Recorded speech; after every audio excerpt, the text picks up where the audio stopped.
Potomacs, thank you. The Potomacs event, and the Friday is a solo only, so if you're a solo driver, you can go to that, but Saturday, Sunday is an instructed event. How many have been to Summit? All right, it's a wonderful track if you haven't been there. That one is not that far. If you've been to Watkins Glen, it's about the same distance, even though it's West Virginia. You think, oh, it's West Virginia, it's really far. It's not. So if you haven't been there, it's a great track. And again, if you're solo, you could go Friday, and then Saturday, Sunday is instructed. We're going to go to pit race. How many people have been to pit race? Oh, not enough. It is a great facility. It is the nicest facility I've ever been to. It is a wonderful track. It is a it's a challenge in places, but it's a wonderful track. It's out by just past by Pittsburgh, so not as far as Mid-Ohio, although you can see it from there. And again, this is going to be with Allegheny. It's their event. We're just joining them as guests. So their Friday is going to be solo. Saturday, Sunday will be instructed. But a great group like Metro and Potomac to run with, and that is going to be at the end of, is going to be in July. Then we have Watkins Glen 1 with the track experience. That's our premier event. Who has not been to Watkins Glen? Definitely a bucket list track. You know, it's when I was a kid, I used to go there for Formula One races, if you can believe that. It's a wonderful track, very fast track, but it's a big track. It's probably the second biggest one we go to, being VIR, being the largest facility, longest facility track. It's a 3-day, and our plan is to, if you haven't been there, we do the 3 days. We have a party, compliments of Paul Miller, and our plan is to do that again this year. Our Watkins Glen 2 is a solo event, so if you're an upper run group, you could attend that. That is during the week. Lightning 2, again, if you're staying local. By the way, I forgot to mention, Thunderbolt was resurfaced. I said Mid-Ohio, also Thunderbolt was resurfaced this year. They haven't reconfigured it though. You heard that they were going to reconfigure it. They will do that next year. VIR, which is normally the end of our season, although you see another event there. Again, we're going to do charity laps at Saturday. So if you have people who want to drive on the track, give some money to charity. We charge about $20. I think it's $20 a car. As many people as you could seatbelt in. And so they could get, 3-4 laps around VIR. And then the finale was going to be back at Summit Point. So actually, if you go to VIR, if you spend some time at Luray Caverns or do some little sightseeing, then you could stop by Summit before heading home. So that'll be on the November 1st and 2nd, and that, again, that's a Metro event. And thank you, and also thank you for being here. So, I said I'd talk about the track tour, the track experience. The track tour, which is planned to hold on Lightning and Thunderbolt, it is, you will drive your own car around the track. It will be done, you will have to attend a meeting, like a driver's meeting. We will do lead follow. We'll do it during lunchtime. And so we'll, depending on how many drivers are there, we'll do 2 or 3 cars behind an instructor, so you could as closely as follow the line as possible.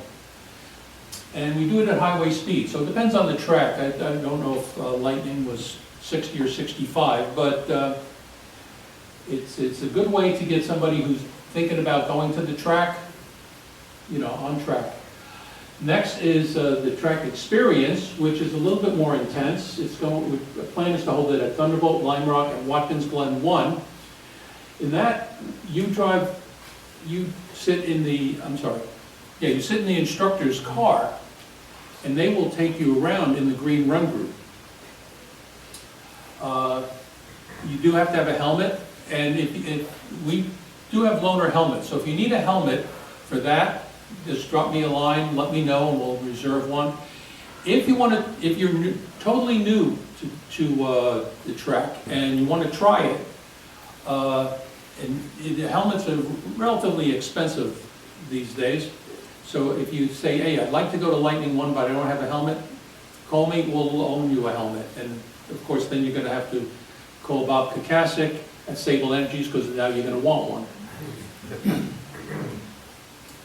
So, any questions? Terrific. If you do, just email me at TrackChair, and I'll be able to answer them for you. Thank you. Bill? Thanks, Tom.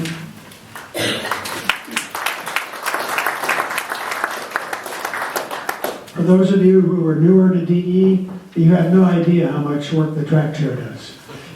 If you've come to some DE events, you probably have some idea. You still don't know.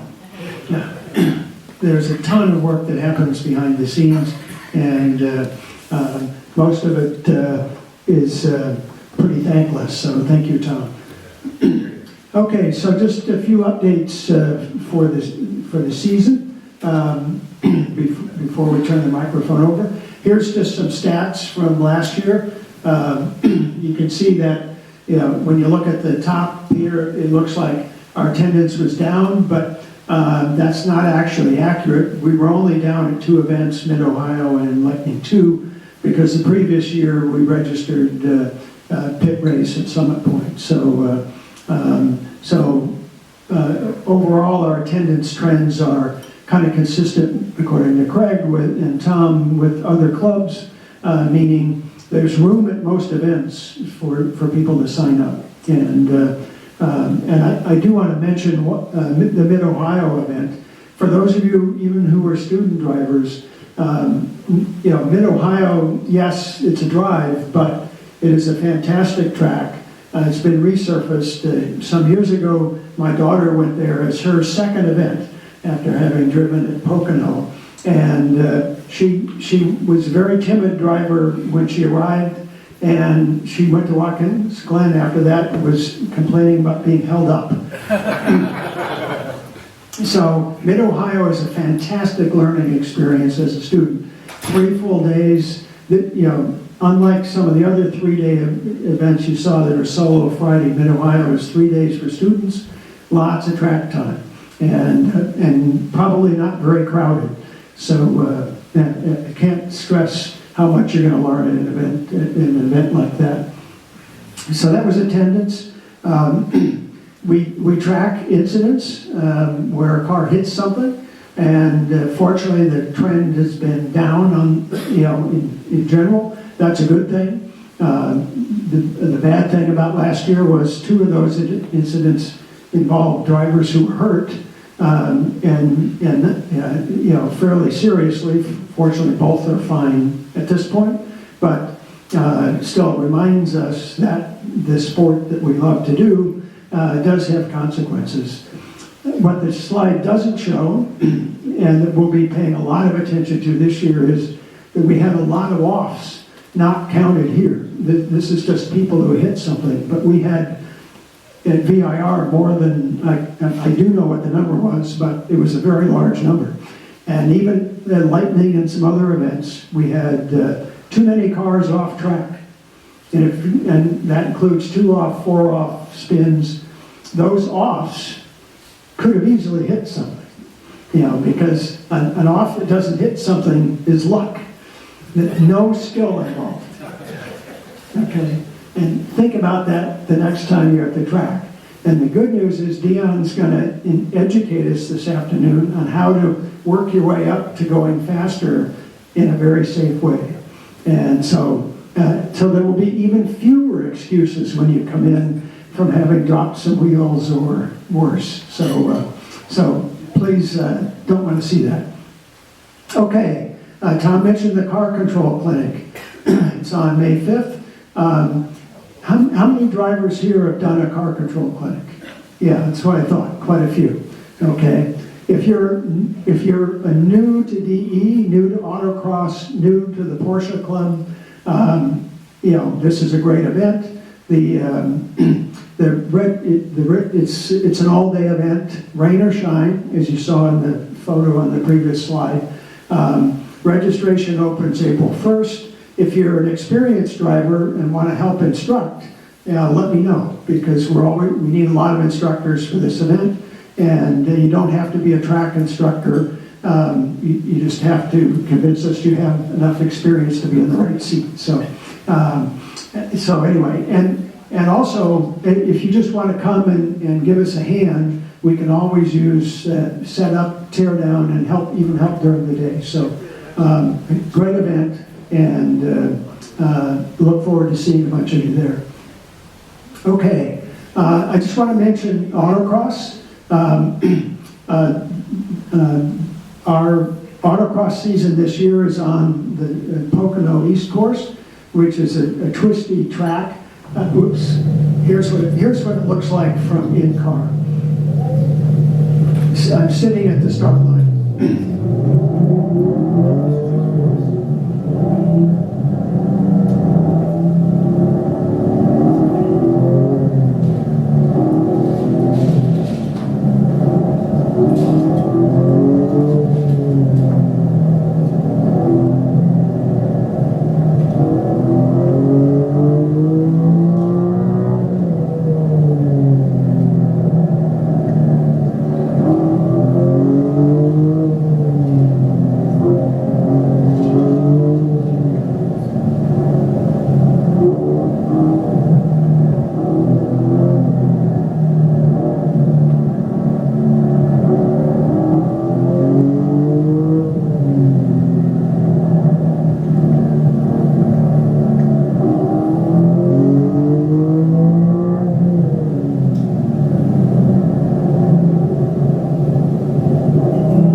Asking how long that is. The track is a little over a mile and a quarter, I believe. And notice, there are cones, but it's pretty easy to see where you're going, right? You're following the track. So this is a great autocross venue. It's an hour's drive for most of us to get there, but it's worth the drive. Whoops, I'm wrong, went too fast here. I had the dates up there, but there we go. So 4 events, one each month starting in June. So if you're interested in autocross, if you're interested in just learning more about your car, as you can see, there are a lot of car control skills to learn here, and strongly encourage you to check it out. But it is not a small event. So. A lot of people have a lot of good time. All right. So this season we're doing instructor training at Lightning and at the first day of the Lightning event. I do want to mention that the website has an updated document on electronic driver aids, and that document has always said if you have if you're a student driver, if you have PSM or traction control, they must be on. If there's an instructor in the car. It also says if you're not a student driver, we encourage you to drive with them on. And if you're going to turn them off, think about it. Think about it again. And then talk to somebody about it a while. And then think about it again. Because unless you have one of the first-gen cars, pro drivers like Dion can drive just as fast with those controls on in a Porsche as they can with them off. And in particular, if you think they're getting in the way, come explain to me how they're getting in the way and where you're feeling them getting in the way. And odds are you're probably making a mistake, and it may be saving you. In any case, the reason for the update, though, it was because some of the newer cars like Corvettes and Audis and BMWs and others have track mode settings, race mode settings, drift mode settings, and more. And this piece says, again, those cannot be turned on if there's an instructor in the car. And if you're thinking about turning it on, please consult the chief instructor first. Because our experience has been, and the experience of one of our members, unfortunate experience, one of the incidents on that previous slide, was somebody who did not follow that advice, turned on track mode, and proceeded to crack up the car pretty good. So those modes have very specific purposes, which we're fortunate because Dyke Henson has dealt with all of those with his customers at Monticello, and knows when they can be used, and more importantly, when they can't. So in any case, very important information. Also, if you have a newer car, if it has automatic emergency braking and or lane keeping, those must be turned off to get on track. And they have the automatic emergency braking, and maybe the other one, must be turned off every time you turn the car on. It will not stay off. So if you have one of those features on a car, study the manual, know how to turn them off. For obvious reasons, they can't be on when you're on the track. Okay. So we're going to continue things we've been doing in the past, run group meetings, at the beginning of the day, and importantly at the end of the day. Going to continue the classrooms on YouTube, ahead of each event, including the turn-by-turn. We'll continue at the class, at the track discussions, and we're hoping, at least at some events, to be able to add a second classroom for green and yellow. We'll see how that goes. Here's the list of topics tentatively for the season. I don't expect you to study that, but there are all kinds of resources on the website. As most of you know, the slides and the YouTube recordings are listed in the classroom section that you see on the slide. And the turn-by-turn and track maps are in the sections also on the website. The document I just mentioned, along with documents about aggressive driving, expanded passing, and so on, are in the section you see highlighted in red there. And then if you're a new person to DE, the DE Basics tab on the website will give you a ton of information.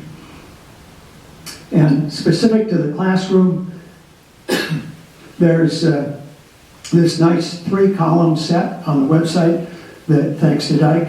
And so that if you're a student driver, you see the basics there. And if you aren't familiar with one or more of those, I highly recommend you take a look. There's a whole host of topics for all drivers that you can learn more about. And then for advanced drivers, there's a second list. Now, you can find the same material on YouTube just by, we've now got the playlists organized. So there's 4 important playlists now on YouTube. One's the classes basically for solo and advanced drivers. Same topics, right? Just organized here on YouTube. A playlist for student drivers. Then if you're just looking for one lap of Lime Rock or whatever, there's the in-car track videos playlist. And then the turn-by-turn descriptions are in a 4th playlist. So you can find the same material either straight from YouTube or from the website. One of the classes that's listed there is the webinar that Peter Krause did for us last fall. And how many people have a data system in the car? Yeah, fair number. So this seminar was designed to help those of us who do have a system in the car learn how to use it. Not the basics of how to read or how to activate the system, but how to turn it into action on the track. And so, and he specifically talks to all three major systems, AIM, Garmin, and V-Box. And this is really targeted at solo and advanced drivers. As a student driver, this is probably not something you need, but it is there on YouTube for anyone that would like to take a look. All right, so with that, any questions before I wrap up? Well, thank you very much, everyone, for coming to our events and coming this afternoon. I'm going to turn it over to Thom to introduce Dion. Thank you, Bill. As Bill said, we have a wealth of information on our website. If you have not been looking at it, take advantage of it. I mean, last year we had over 8,000 views, over 925 hours of use on that website of all of our material, and it's 99% thanks to Bill Gilbert. So Bill, thank you. One other thing that I just thought of when Bill was talking about the instructor training. I know last few seasons there was some complaints because of the instructor training that goes on, and I think we were doing it in the yellow run group. Yeah. And so those in the yellow run group had basically some obstacles in their way. Let's put it that way. So this year what we've done is we've purchased some more time, and so the instructor training will have their own run group, so that will not interfere with any other run group. So you're in for a treat, because Dion was our presenter this morning for the instructors. Dion von Moltke. Nailed it. Again, two. All right. It's not easy for you. Dion is a Rolex Daytona 24-hour winner, driving an Audi A8 for LMS, in LMS for Alex Job Racing, and a two-time Sebring 12-hour class winner, both in Porsches, driving for Alex Job Racing. He also spent time as a factory driver for Audi of North America. Dion started his career karting, then to Skip Barber. In 2008, he started a 10-plus year career in IMSA in the Rolex series, where he drove for a number of teams, including the Racers Group, Paul Miller Porsche, which I'm sure many of you are familiar with, and Flying Lizard. After retiring from professional racing, Dion wrote the book, Send It, The Art and Science of Racing Cars. A few people have told me they've gotten this book, and it's well worth the investment. And is co-founder of Blaze Coaching, the world's leading online motorsports coaching platform. Through Blaze, Dion has personally coached over 1,000 grassroots racers and DE drivers over the past 3 years, more than any other coach in the world. Please join me in welcoming Dion.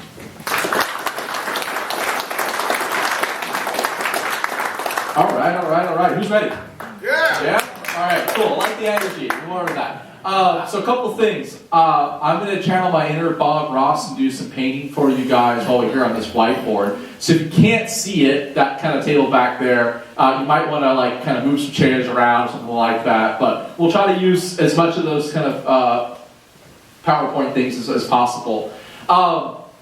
So I want to start off by saying I freaking hate lectures. I was a terrible student. I hate being preached to. So this is meant to be interactive. I want you guys to interrupt me. If you think I'm full of crap, call it out. Let me hear that.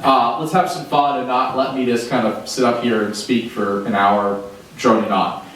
Number two, I'm going to hit you with a shit ton of information. It's probably going to be too much to absorb. Don't worry about it. The hope is that maybe one or two things stick. You kind of remember that, and then kind of go from there. So the other part of this is, this presentation was sort of for the instructors this morning. You're going to see some wording about instructors and things like that. Ignore that. We're going to kind of tailor the conversation to how do you apply things to drive faster on the racetrack. So the first question I've got here, just raise your hand. Who wants to be faster on the racetrack here? Cool. So if you didn't have your hands up, I would be calling you out as bullshit artists. Right? All right. So number one, where I love to start is first and foremost, the thing that prevents a lot of drivers from going faster is what I call information overload. there is a lot of noise happening on the racetrack. And I don't mean audio of the engine or tire noise. I mean, you've got a lot to focus on, right? You've got reference points. You might have an instructor talking to you in the right seat. You've got speed. You've got other cars. You've got the corners you're focused. There's just so much happening up here, right? And what my goal for you today is to walk you through sort of a priority list of where to focus, when to focus in those areas to quiet that noise down. And what I'm going to teach you is how I built up to sort of where I am today, and the process that I use, and we're going to go through some of my video on tracks, and I'm going to show you the process that I use to find the limit of the car, maybe even go over the limit a little bit, and start to play with that. And it's going to be the same process that you all are going to use, whether you're a green level driver, a white level, an instructor. There's going to be different phases of it, but we're all using the same system, okay? So let's go ahead and kick this off here. And sort of focus one is, like, where do we start? What do we focus on in the beginning? And by the way, if you're, like, talking to yourself like, I'm not a beginner, like, let's just get to the good shit, taking a step back and starting from square one is going to be a good thing for all of us, right? So where I want to start, let me get one of these markers here, is every corner has 5 reference points.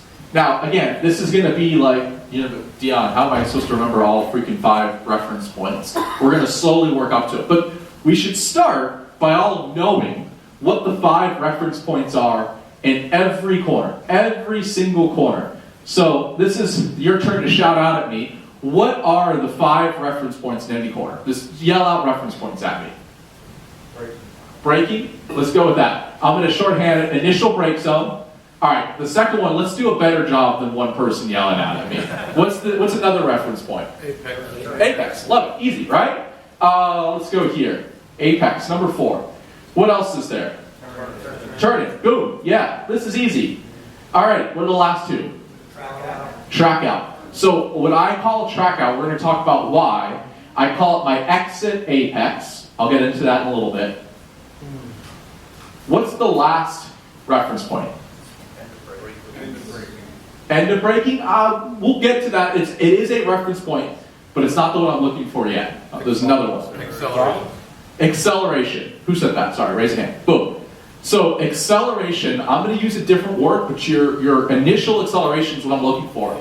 I call it where our minimum speed in the corner comes. Our minimum speed. Why is it our minimum speed? Just to state the obvious, if we like use for our data geeks out there like a GPS speed graph, if you have your minimum speed, the speed stops decreasing and it starts increasing. The only way to do that is to accelerate, right? So we're going to talk about these 5 reference points.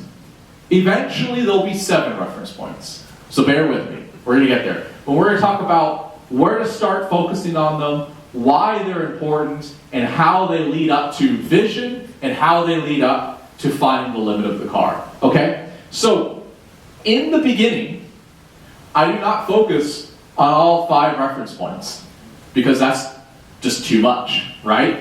So, what are the ones that matter the most to start off with? It is our initial brake zone, it's our turning point, and it's our apex point. I don't really care too much about, where you're placing the car, corner exit. We don't care too much about our minimum speed location to start off with. All I want to do starting off is pick a conservative brake zone. Okay?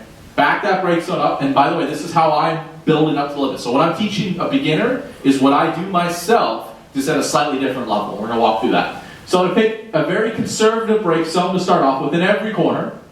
And I'm going to start to play around with where I want my turning points and where I want my apexes. Because where the car is placed, where we place the car on the racetrack, is what matters most. If we are not placing the car in the right spot, nothing else really matters. Okay? So we're going to build up to just placing the car in the right spot. Which, by the way, takes no talent.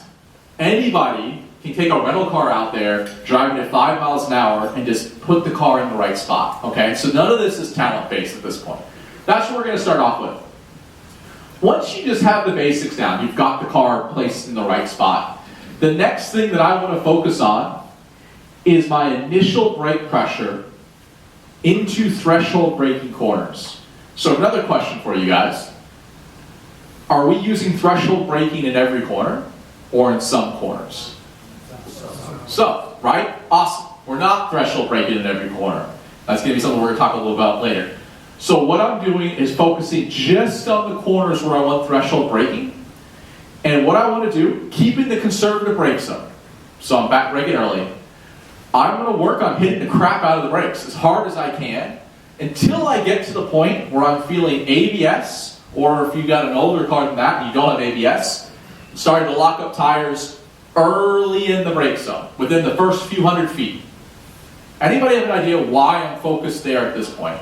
Why am I trying to get to ABS? Why am I picking the brake zone? Find the limit. Scrub up enough speed. Find the limit and then work backwards.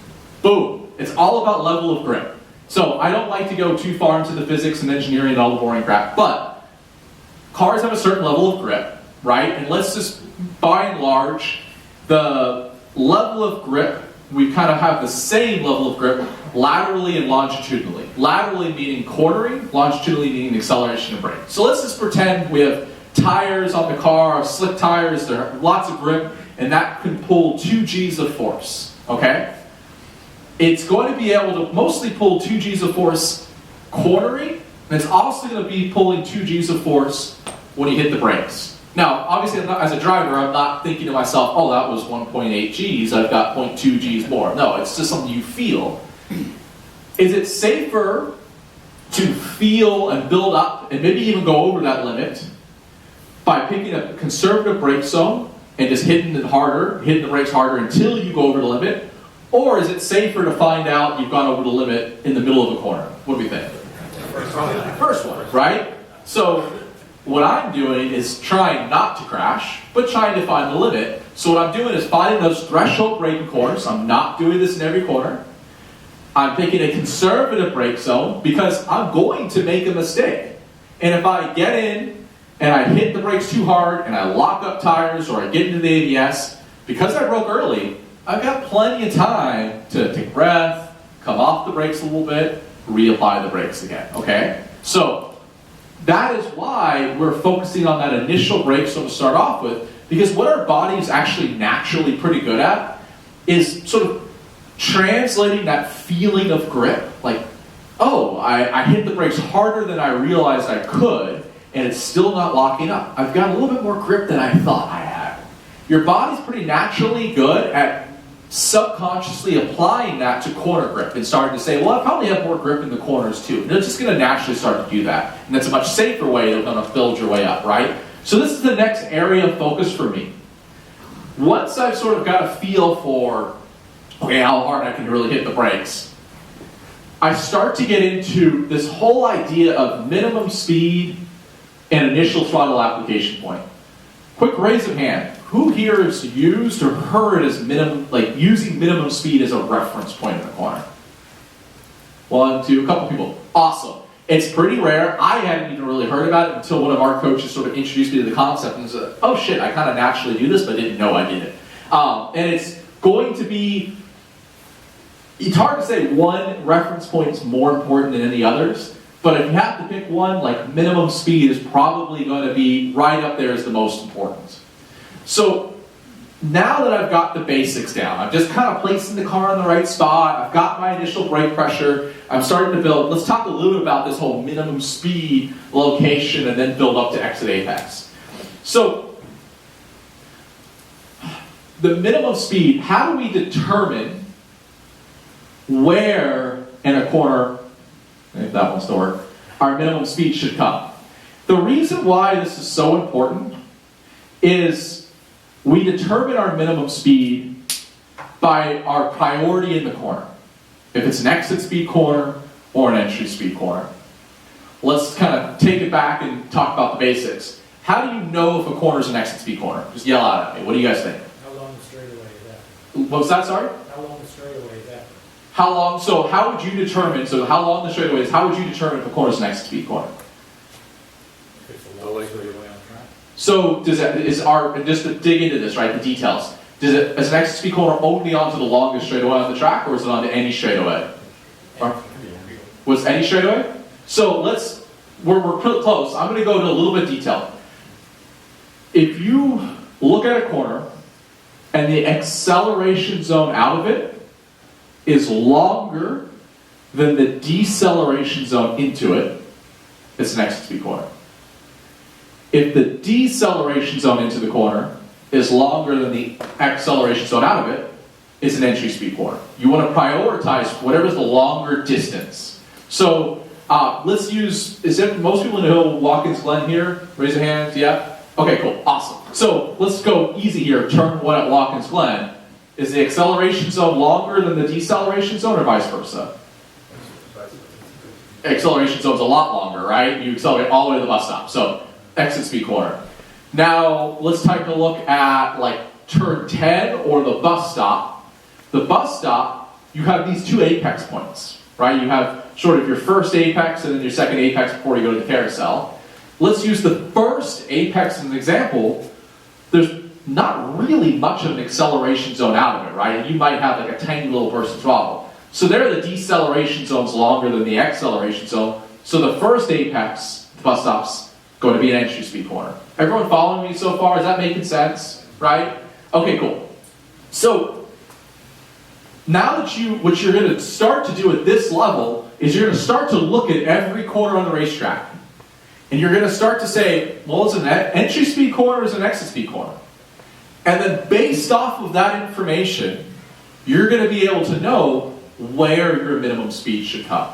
Okay? Because where the minimum speed comes changes. And we're going to use just like a really quick graph as an example here, right? So, hold on a second. So we've got our black lap, and let's just say we've got a green lap that does this. So this is speed. And let's say we lead onto a long straightaway like this. And then the black marker is done, but you can kind of imagine the black line never gets quite as fast as the green line. I would ask the audience here that can see it, which line's faster? Black or green in this instance? The leads onto a long straightaway. Green, right? So the green's saying, hey, I'll be slower from this point to this point, if you guys can see it, but then I'm faster all the way there, right? And we can see that minimum speed and acceleration comes a little bit earlier. But now, let's pretend we do this, and now we have to start to decelerate here. Now which line's faster over the corner?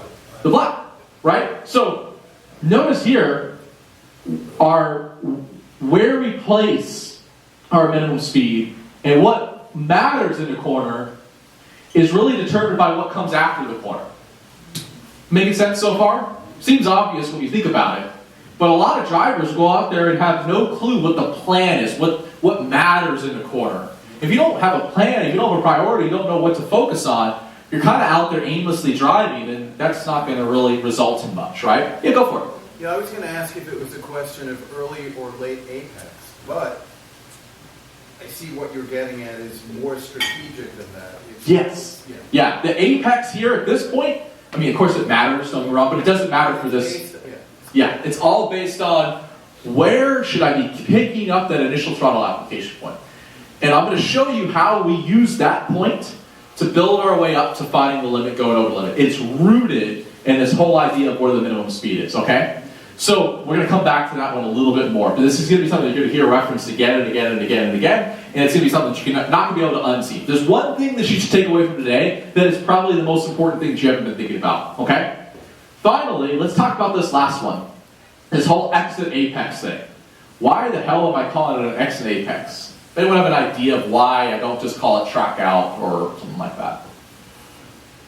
So let me ask you guys, I'll just kind of explain. When we think about apexes, most of us will think about an apex like, I apex that like second red stripe on the curve, right? Like it's a very, very finite, specific point. You're not just saying, I apex the apex curve, right? You'd be like, where the hell, like this, it's a long thing. On exit, most of us are just saying, well, I kind of get out to the grass, or, yeah, I use the curve. It's not this specific thing. But where you exit the specific, like it needs to be the same sort of thought process. Like I want to get out to that exit curve a half car length past the start of it. It needs to be a really finite point. And this is, if you gotta go and look and compare a good grassroots racer to a pro racer, there's really gonna be two major differences. One is the pro driver is actually gonna spend less time on throttle around the whole lap. Less time on throttle. But when they're on throttle, they're pinning it. They're at full throttle. Number one. Number two, almost guaranteed, the pro driver is getting out and parallel with the outside of the racetrack earlier in the corner. Why does that matter? Anyone know why it's more important? Like, why would you want to get out to the exit curve earlier? You're turning less. You want to get yourself straight. Yeah, exactly, right? If you can unwind the steering wheel faster, what can you do? Get more aggressive on throttle, right? So we want to be thinking about where is that specific point. Finally, when you think about a corner, and you think about, like, how do you figure out the line to a corner? You always want to work it backwards. When I'm studying a racetrack, when I'm studying corners, I work everything backwards. Why the hell do I do that? Because where you place the car at corner exit changes where you apex. Where you apex changes where you turn in. Where you turn in changes where you brake. So you can't determine anything until you determine where you want the car placed at corner exit. Do you want to use all the track? Do you want to, sacrifice speed and hold to the inside? How do you want that car positioned? You first determine where you want the corner exit. You then determine, okay, what's my priority in this corner? Where do I want my initial throttle application to come? And then everything else is built off of that. You guys follow me so far? Yeah? Anyone disagree with this? Which you're more than welcome to, by the way. Yeah, go for it. I'm not disagreeing. Yeah. But Darn it. Maybe later. But is what you're trying to do just lengthen the straightaway? Not always. And just is not the right way. Yeah, not always. So, for example, Watkins Glen, an entry speed corner, lengthening at an entry speed corner, let's say the bus stop, first apex or turn 10, I don't care about that next little straightaway. I'm trying to roll more speed. But if there is a straightaway, then yeah, by starting to accelerate a little bit earlier is the key word, you can essentially be faster on the straight. Now there's some things that we've been told that are mostly just utter bullshit. Raise a hand, who's been told that the first car back to throttle is the one that wins the race down the straightaway? Anyone heard that before? Right? That used to be, it's total crap, because if you're 1 mile an hour in, you might be back to throttle before us, but I've got 30 miles an hour on you on entry, it's not going to matter. So, this whole adage of where our minimum speed comes, it's almost always going to be about a half car length to car length before apex to after apex. That's the range. Your minimum speed almost never is coming at the turn-in point, or miles before the apex point, right? And that's where it kind of goes back to one of the biggest differences between a pro driver and a grassroots racer spending less time on throttle is a lot of times what happens is a grassroots driver overslows corner entry, they turn into the corner and they say, oh crap, I'm slow, and they try to fix it with throttle, right? It's the wrong way to do it. Because now your minimum speed is all jacked up, it comes too early, and you're accelerating through the corner on throttle, which throws off the weight transfer. We're going to get into it a little bit later. That all making sense so far, how you kind of work the corner backwards? We're going to do some exercises on that for you in a little bit. Awesome. So as you start to transition to become an intermediate driver, what do you then start to focus on? There's nothing new. As a driver I worked with that's been a DE driver and instructor for a decade, and we were working together last year, and he's pretty quick, and eventually by the end of the year he was 5 seconds a lap faster. And we come into this year and he messaged me Dion, last year was awesome. I've got the fundamentals. I know them. What's new this year? What's the new thing we're learning this year? What the hell are you talking about? There is nothing new. We're going to just refine the shit that we've been working on, right? We're going to now go from, hey, you're within 2 to 3 car lengths of the right minimum speed to half a car length, and just perfecting that and refining that, okay? So as you start to refine, you've got the fundamentals down, where do you then start to focus? You continue to focus that minimum speed location, but then you really start to focus on vision. And what you're going to find is all of these reference points tie directly into vision. And so what I want to talk a little bit about today is also, how the hell do you know if you have your eyes up? Who's been told eyes up in the car? Who knows if they actually have their eyes up or what the hell that actually means? Go for it. Your body knows what to do. You're always looking ahead. You make it through the apex without looking. You look down. Correct. Okay. So, can you dig into like when you should be looking at what reference point? Like, do you have a good heuristic to know what that is? Yeah, stay on the tracks. So let's dig into that. So one of the things that I like to try to do is give you heuristics for like, let me not just give you a phrase, let me try to explain what the hell that actually is. I don't do a great job of that always, but this one I think is one that kind of helps. So the way that I love to start is, we all know our eyes can be too low.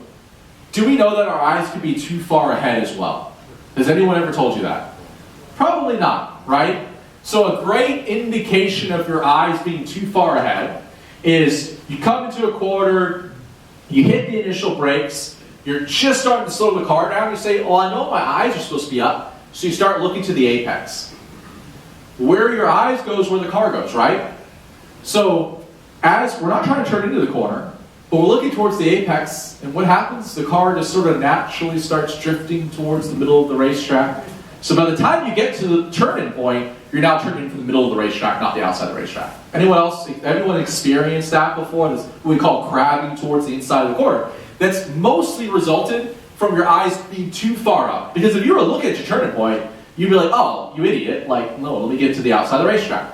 As a really crude example of this, the way that I like to think about eyes is, I'm going to reach for this water bottle. Now, I don't need to have my eyes on the water bottle until my hand's like touching it to know I'm going to, be able to grab it. But at the same time, if I start to reach for it and I look ahead too early, oh shit, I missed it.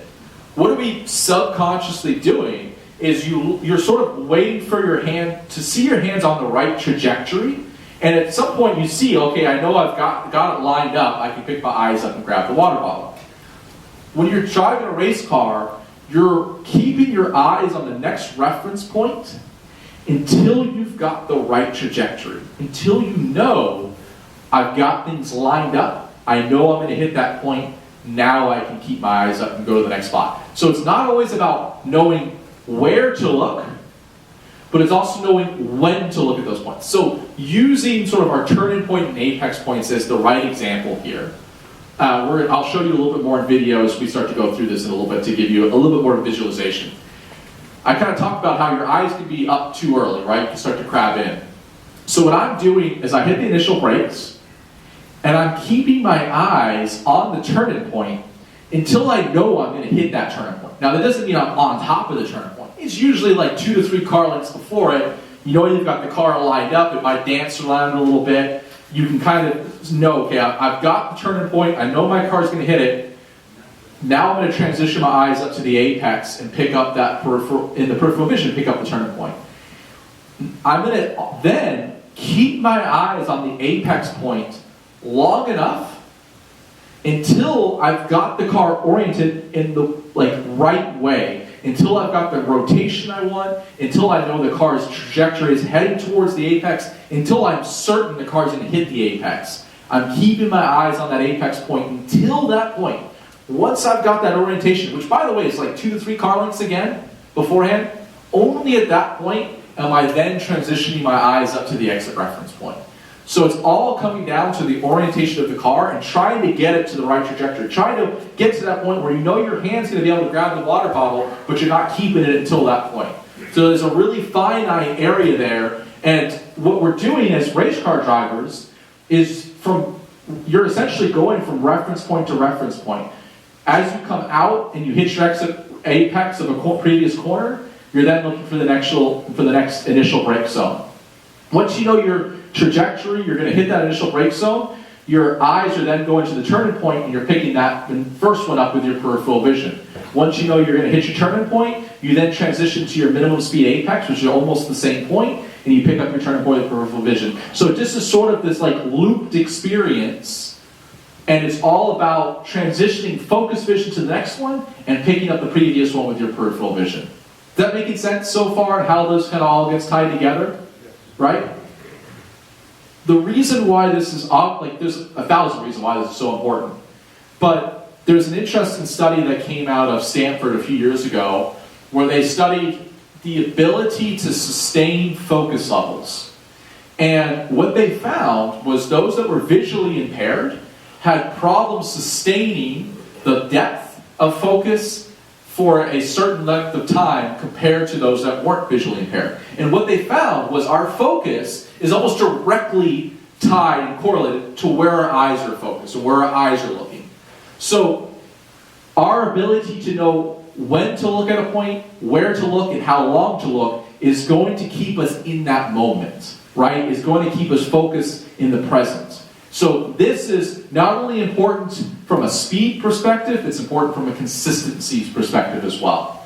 And if you ever come across a corner that you just like feel lost in, like I know a lot of us struggle at like turn 3 at VIR. Any other corners that like come to mind, you're like, I don't know what the hell is wrong with this corner, I just don't feel right through here, it just feels awkward. Anyone else have a corner like that? What's that? Well, That one, turn 3 at VIR, right? Almost always, it's because you're missing a reference point. Either you're missing a reference point or the timing of where your eyes are is wrong. It almost all ties back to reference points. Okay, so I know that you guys already know how important reference points are, but my hope is that we start to get a little bit more specific behind them. Making sense so far? yes. Yeah. Sweet, awesome. So let's keep building. Actually, hold on, let me go forward a couple slides. The next thing I want to talk about is matching our brake pressure to corner type. So this is starting to get a little bit more intermediate advanced level. So you guys were awesome earlier and already knew that not every corner is a threshold braking corner. Awesome. I think there's 5 types of brake zones. And those are the types of graphs that you see here.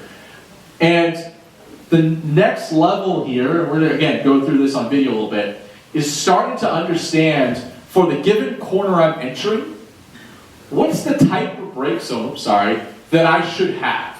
A lot of people, when they talk about like the perfect brake trace, will draw that first one, right? Anyone that tells you there's a perfect brake trace is full of shit. Like that doesn't exist because it depends on the corner you're entering, right? So there's a few characteristics here that I think are helpful. Notice here, on all of these brake zones, once you start to see the brake being released, oh, sure, yeah, thank you. I'll try this. Once you see the brake getting released, notice how you never see pressure being added back to it, right? That's one of the golden rules of our sport. Similarly, once you start to get the throttle, you should never see that throttle release. Like those are the 2 kind of golden rules of our sport. That being said, our sports love to be confusing and the rules get broken all the time, okay? So, but if you're going to break the rules, you better know why you're breaking the rules, okay? So use an example. We all know, everyone here know VIR? If I talk VIR, not quite. Okay, so VIR, I know there's a couple that don't know it. There's a corner at the back straightaway, it's turn 13, 14. It's a brake up the hill, and there's like a big crest in the middle of the brake zone. And then once you get over the crest, it sort of flattens out. There, you're going to have a brake zone, if I kind of draw this out, that comes up, has a big release, and I break my rule and I add brake pressure. The reason why I break the rule is because the track has a weird anomaly there. It crests over the top of the hill, so I have to release off some pressure. So if you're ever going to break this rule, you can, but you have to know why you're doing it. You have to have a reason behind it. And 99% of the corners, if you're adding brake pressure after you started to release, red flag. Something went wrong, okay?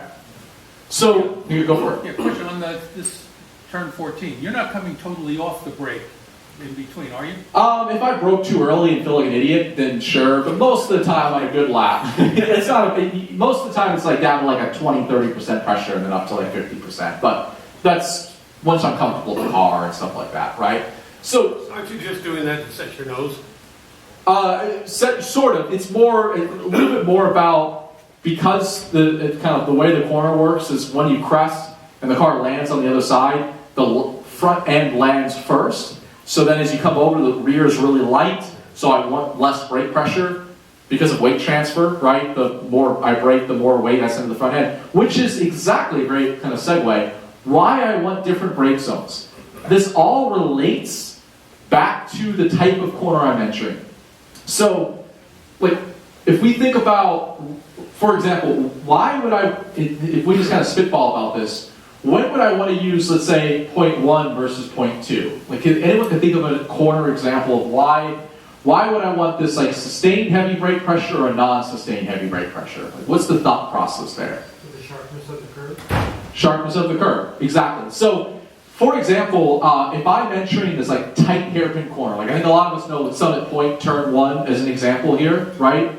Am I speaking to the choir? Okay, cool. So like, that's a slow corner. Turn 1 at Summit Point, it's all about condensing my brake zone, coming in, getting the car stopped as fast as I can, and getting the acceleration out as fast as I can. I'm not trying to roll speed into the corner. I'm trying to just get the thing to rotate so I can have a sustained heavy brake pressure for a longer period of time. But then we have corners like turn 3 at Summit Point, for example, where it's a bit of a sweeper, right? I want to roll speed into the corner. If I'm trying to roll speed into the corner, I don't want a lot of weight on the front end of the car. I don't want the rear kind of up in the air. And that's where I want something like a faster release. So at the turning point, I might have a lot less brake pressure. I've got to smooth things out. And then you've got corners like turn 6 at Summit Point, where I don't have a lot of speed. I'm trying to roll speed into the corner, and I want just a nice, light, long brake pressure. Is that high level making sense to everybody, how you might want to tailor your brake zones for the types for like sweepers versus like hairpins? Yeah? Okay, cool. Awesome. So let's kind of go back a few steps here and then move from there. All right. So, we got intermediate, advanced. Kind of talked about, right? At this level, there's nothing new. It's the same boring stuff, just done at a higher and higher level. And what I want to show you here, I'm going to flip over to a video of me driving. I'm going to walk you through my process of like how we came up and sort of use this to find the limit. Well, let's see here. Let me go straight to video and we'll kind of do our track map exercise after. Let's see if this works this time. Last time the computer kind of broke. Hold on. Probably, you mean, it's going to let you switch? You good. Same thing as last time. Let's try this. You have to close, take the PowerPoint out of. I think yeah, there we go. I think Yeah, good. Cool. Hey, it didn't break this time. Whoop. Okay, so backstory. Has anyone ever heard of a racetrack called Podium Club? Great, you don't want to go there. It sucks. But this is the racetrack. So backstory here. This is in a Lamborghini GT3 car taken from last year. For what we're working on, the track you go to doesn't matter. The type of car you drive doesn't matter. How I drive Miata to a GT3 car to a DTM car, same shit. How Lewis Hamilton drives his McLaren Mercedes, just does it at a better level, but he does the same shit. How you drive a race car is the same 99.8%. There's some small nuances, but I don't care if you have a rear-engine Porsche or a front-engine Corvette, this is going to apply, this is going to be the process that you're going to use. So, I retired back in 2018, this was taken last year. So I hadn't driven a car like this in like 4 or 5 years. And this is literally, this is in pit lane, me going out on this racetrack that I don't know, in a car that I don't know, for the very first time, okay? So this is me figuring shit out. And what you're going to see is, I'm going to show you my very first lap in the car, to focus on a few corners, compared to 15, 20 minutes later when we set the track record in the car. And like how I kind of built my way up to there pretty quickly, okay? So the first thing that I do is, let's take a look at this track map. So the track we got up there in the top right is going kind of anti-clockwise, so like turn 1's down there, and the straightaway's going towards turn 1. I'll go, so turn 1's here, and the straightaway's going kind of anti-clockwise. So when we're trying to learn a track, I mean there's like, I don't know, too many corners around, 17, 18 corners. We're not going to memorize and perfect 17 or 18 corners at once, right? Like, I'm not going to do that in the way you guys. So the first thing that I'm doing is trying to simplify the racetrack. I'm trying to find 2 or 3 corners to really hone my focus in on. How do you know which corners matter the most? How do you know which corners to focus on early on? What do you guys think? Go for it. Have the longest straightway? Boom. Yeah, exactly. You want to focus on the corners that lead on to the longest straightaways. Why? Well, number one, straightaways are kind of the easiest part.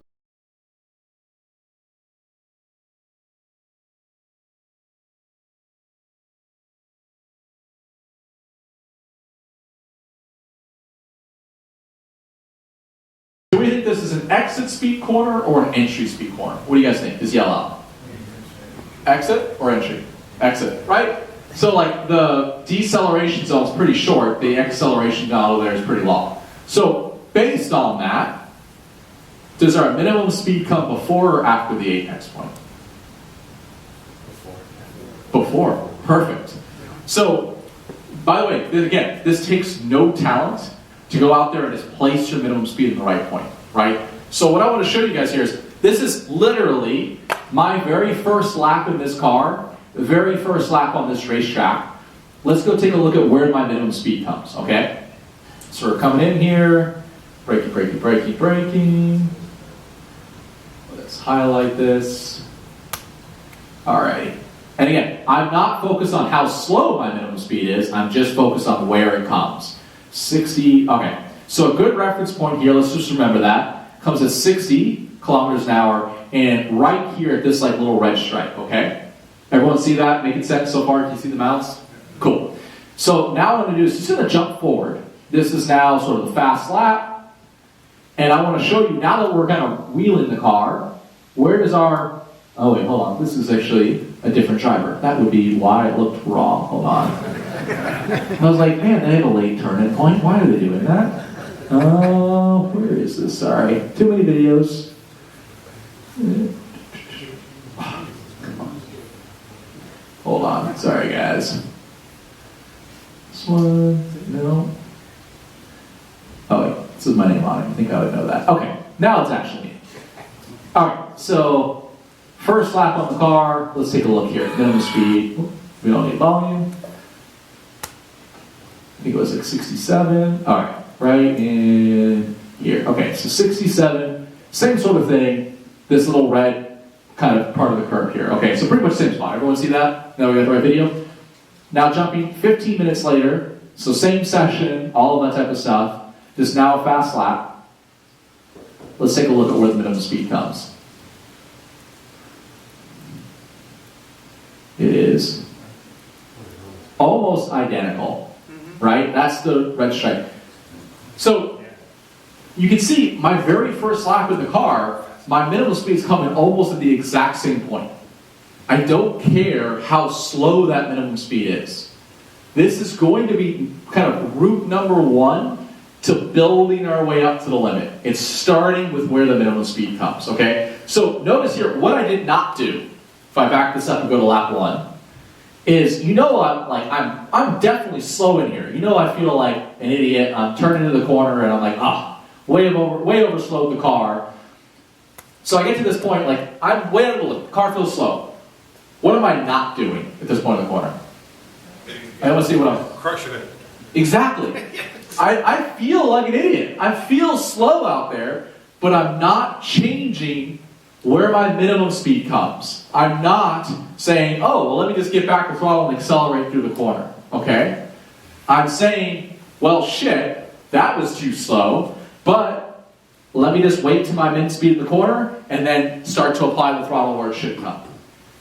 So, I've got my minimum speed figured out. Okay.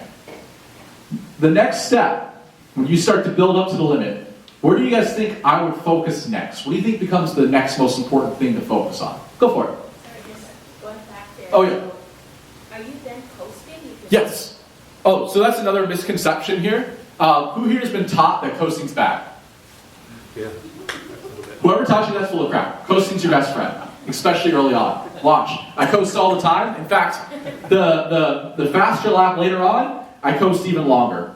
You see, I'm off the brakes, coast, coast, coast, and then we start to accelerate. Coasting's your friend, okay? Good, great question. I appreciate that. Cool. Go for it. You're saying that because they tell me that for years. How do you know when you've got that location right, though? I know you hit it right first lap and the last lap, but I don't understand how you knew it was right. So it goes back to me knowing that it was an exit speed corner. So it's before the apex. So I know it comes right before the apex point. So that's why you need to know what the corner priority is, because now let's talk about turn 2. I'm going to show the video after that. Like turn 2 is this left-hander. Does that look like an entry or an exit speed corner? Just look at the track map. You don't need to know the track. Entry, right? So now I know, okay, my minimum speed is supposed to come after the apex point. About a half car length to car length, and almost always. So you just now instinctually look at a track and know, okay, entry speed corner, exit speed corner, based off of that, where my minimum speed is supposed to come. Make sense? Cool. Awesome. So we've got that down. So now the question is, where do I focus next? I'm working my way up to the limit. I've got my minimum speed location figured out. I feel like an idiot at corner entry. I feel slow as crap. How do I start to build up to the limit? What's my next area of focus? What am I trying to focus on? Anyone know? Exit apex. Boom! Exit apex. Love it. So my next thing that I'm figuring out is how early can I get back to full throttle? So let's take a look here. Lap 1, playing this. You know, it's a car that's got 600 and something horsepower. I'm, working my way into it, making sure that I don't spin out, and I'm just slowly building back to full throttle. And we see, okay, using the reference point, there's this dotted pit lane line there as a reference. Can you guys see that, where my mouse is right there? This sort of judging where I get back to full throttle. This is the point. Okay, so lap 1. Let's jump forward here. Go to the last lap, and then let's compare how early I get back to full throttle. Just a little bit earlier, right? Remember before it was at that pit lane exit, so I'm about back to full throttle about 2 to 3 car lengths early. So why? I told you guys I feel slow as shit on entry. Why am I focused on exit first? Why is this the one thing that matters more than anything else right now? Anyone have an idea? Car stability. What's that? Car stability. Keep building on that. You're going straight. Keep building. What do you guys think? Stability, going straight, we're on the right way. You don't want to run too wide, right? That track out. It's a little bit more.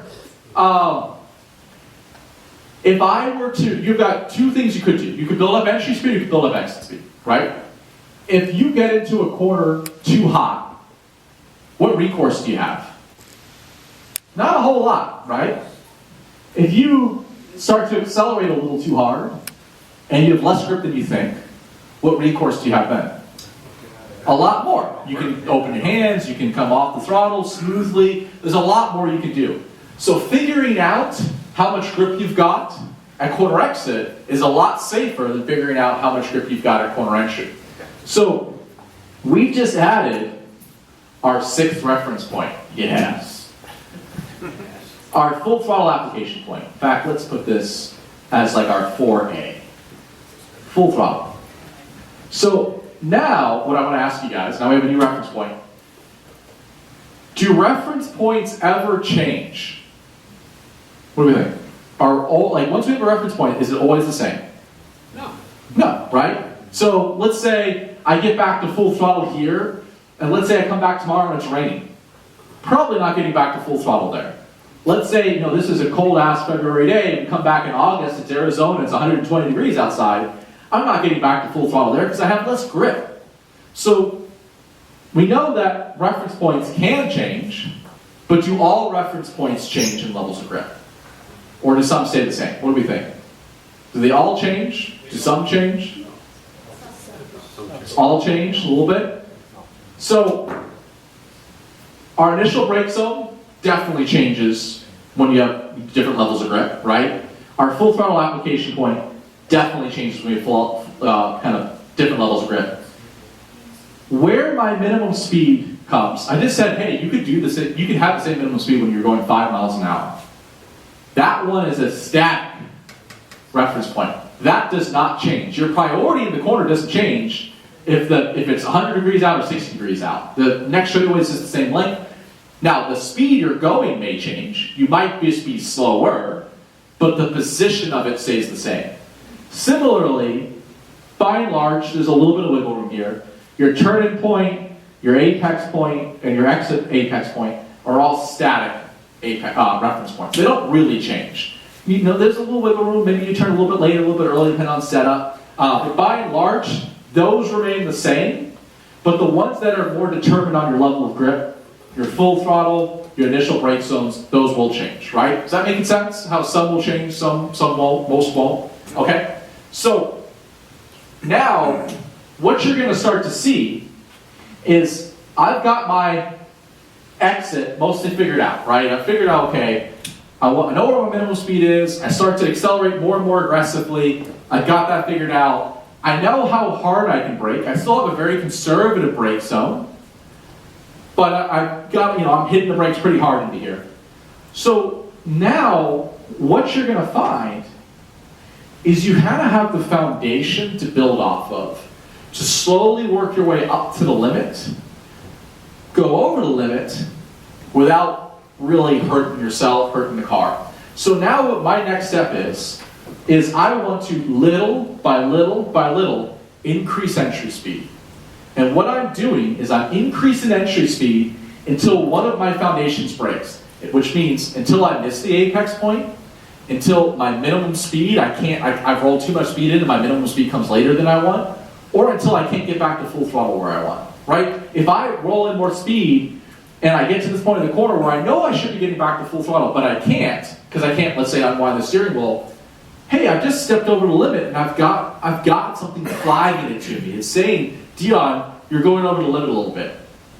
If you don't have anything like this, if you don't have any of these like kind of foundations to build off, how do you know when you've rolled in too much entry speed? You kind of get to the point where the car starts to snap on you, starts to get like a little bit sideways, and that's not the most comfortable thing in the world. We don't necessarily want that. This lets you know you've stepped over the limit way earlier than that, right? You get to this point, you have this point, you know, once one of those three things goes wrong, hey, that was a little bit too much, right?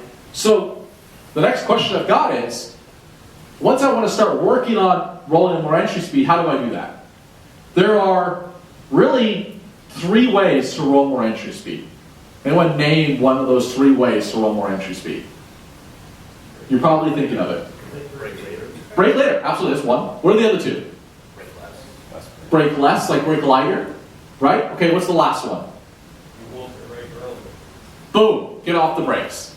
So now that we're ready, okay, we're ready to start rolling more entry speed in here.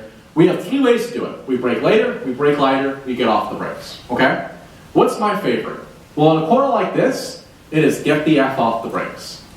That's what I want to see, going back to coasting, okay? So what you'll see here is what I am not doing is braking later. Braking later is the very, very last thing I work on. Why? Why is braking later the very last thing I work on? Better opportunity to correct the mistake. What's that? A better opportunity to correct the mistake you may have made. Yeah, because if you get in the corner too hot and brake too late, what can you do? You're along for the ride at that point, right? There's literally nothing you can do. If you come off the brakes a little bit too early, you can always add a little bit of brake pressure back to it, right? This is kind of the right way to think about it. And even here, right, like, it's only 15 minutes in the car, so I'm definitely not all the way at the limit. Like, you'll see here, sure, do I brake a little bit later, like lap 1? Let's see, where did I brake lap 1? Right at the 500 bar, and I'm just trying to get up to that heavy brake pressure. And then later on, let's go to the last lap. Where do I brake now? Let's see.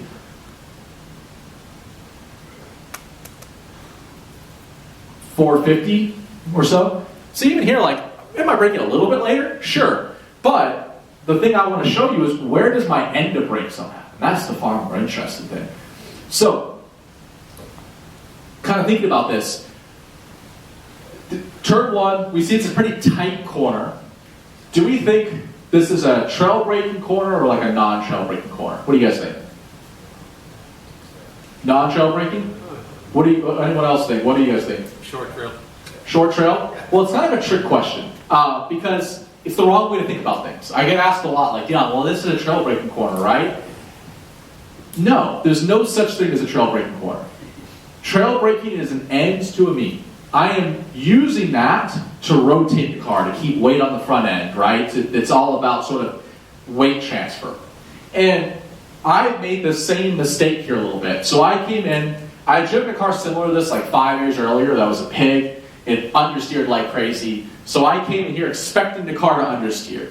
It's a tight corner. I said, okay, well, I'm probably going to have to trail brake to keep weight on the front end. So you'll see here, lap 1, I come into the corner, and let's take a look. Where does that end of brake zone come? Comes way right here. Okay, so reference point, about a car length and a half before the apex point. Moving forward a little bit to the end of the video, relative to that, where does my end of brake zone happen now? Let's take a look.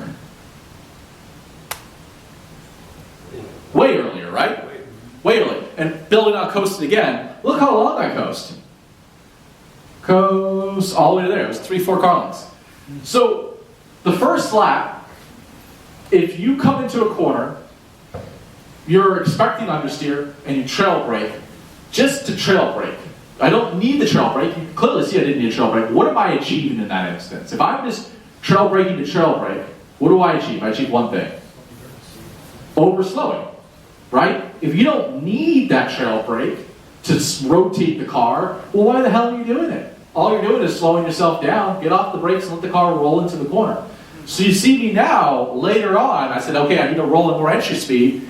Notice I didn't really work on braking deeper. What did I do? I worked on getting the F off the brakes. That's like the main phrase that I want you guys repeating to yourself and thinking to yourself on the racetrack is minimum speed, full throttle, and if you turn into the corner and you feel like an idiot, you feel slow, get off the brakes. Or get the F off the brakes. More visual, okay? That all making sense so far? Right? Yeah? No? Maybe so? A little bit? I told you there was going to be a lot of information here. Okay, so, building on this, let's go to turn 2 a little bit. So, again, lap 1, turn 2. Let's actually just go watch this whole little section. Because you sometimes have complex of corners where one corner leads into another corner. So we back this up. I'm just going to play this for like 10 seconds. This is turn 2 here. Notice how turn 2 goes to turn 3. Turn 3 leads into 4 and 5. Right? They're all sort of connected. Similar to this would be like turn 6 through 9 at Summit Point, for example, right? How the hell do you determine what the hell to do in this section? Like, how do you know what to prioritize? Because I guarantee you, there's most drivers here would just sort of not prioritize anything and just sort of drive through this section at partial throttle because they're just like, they don't have a plan. So I see that, you see your hand, how would you prioritize this section? Setting up the last corner, Why? because you want exit speed. Why? And, well, there's a short little straight, and then there's a longer straight there. You just nailed it. So you're spot on. Let me just, I'd like to get more specific. Obviously, this doesn't sound obvious. I want to be faster over the longest distance, right? So like, I could, I don't know where the hell I put that laser pointer. Oh, there it is.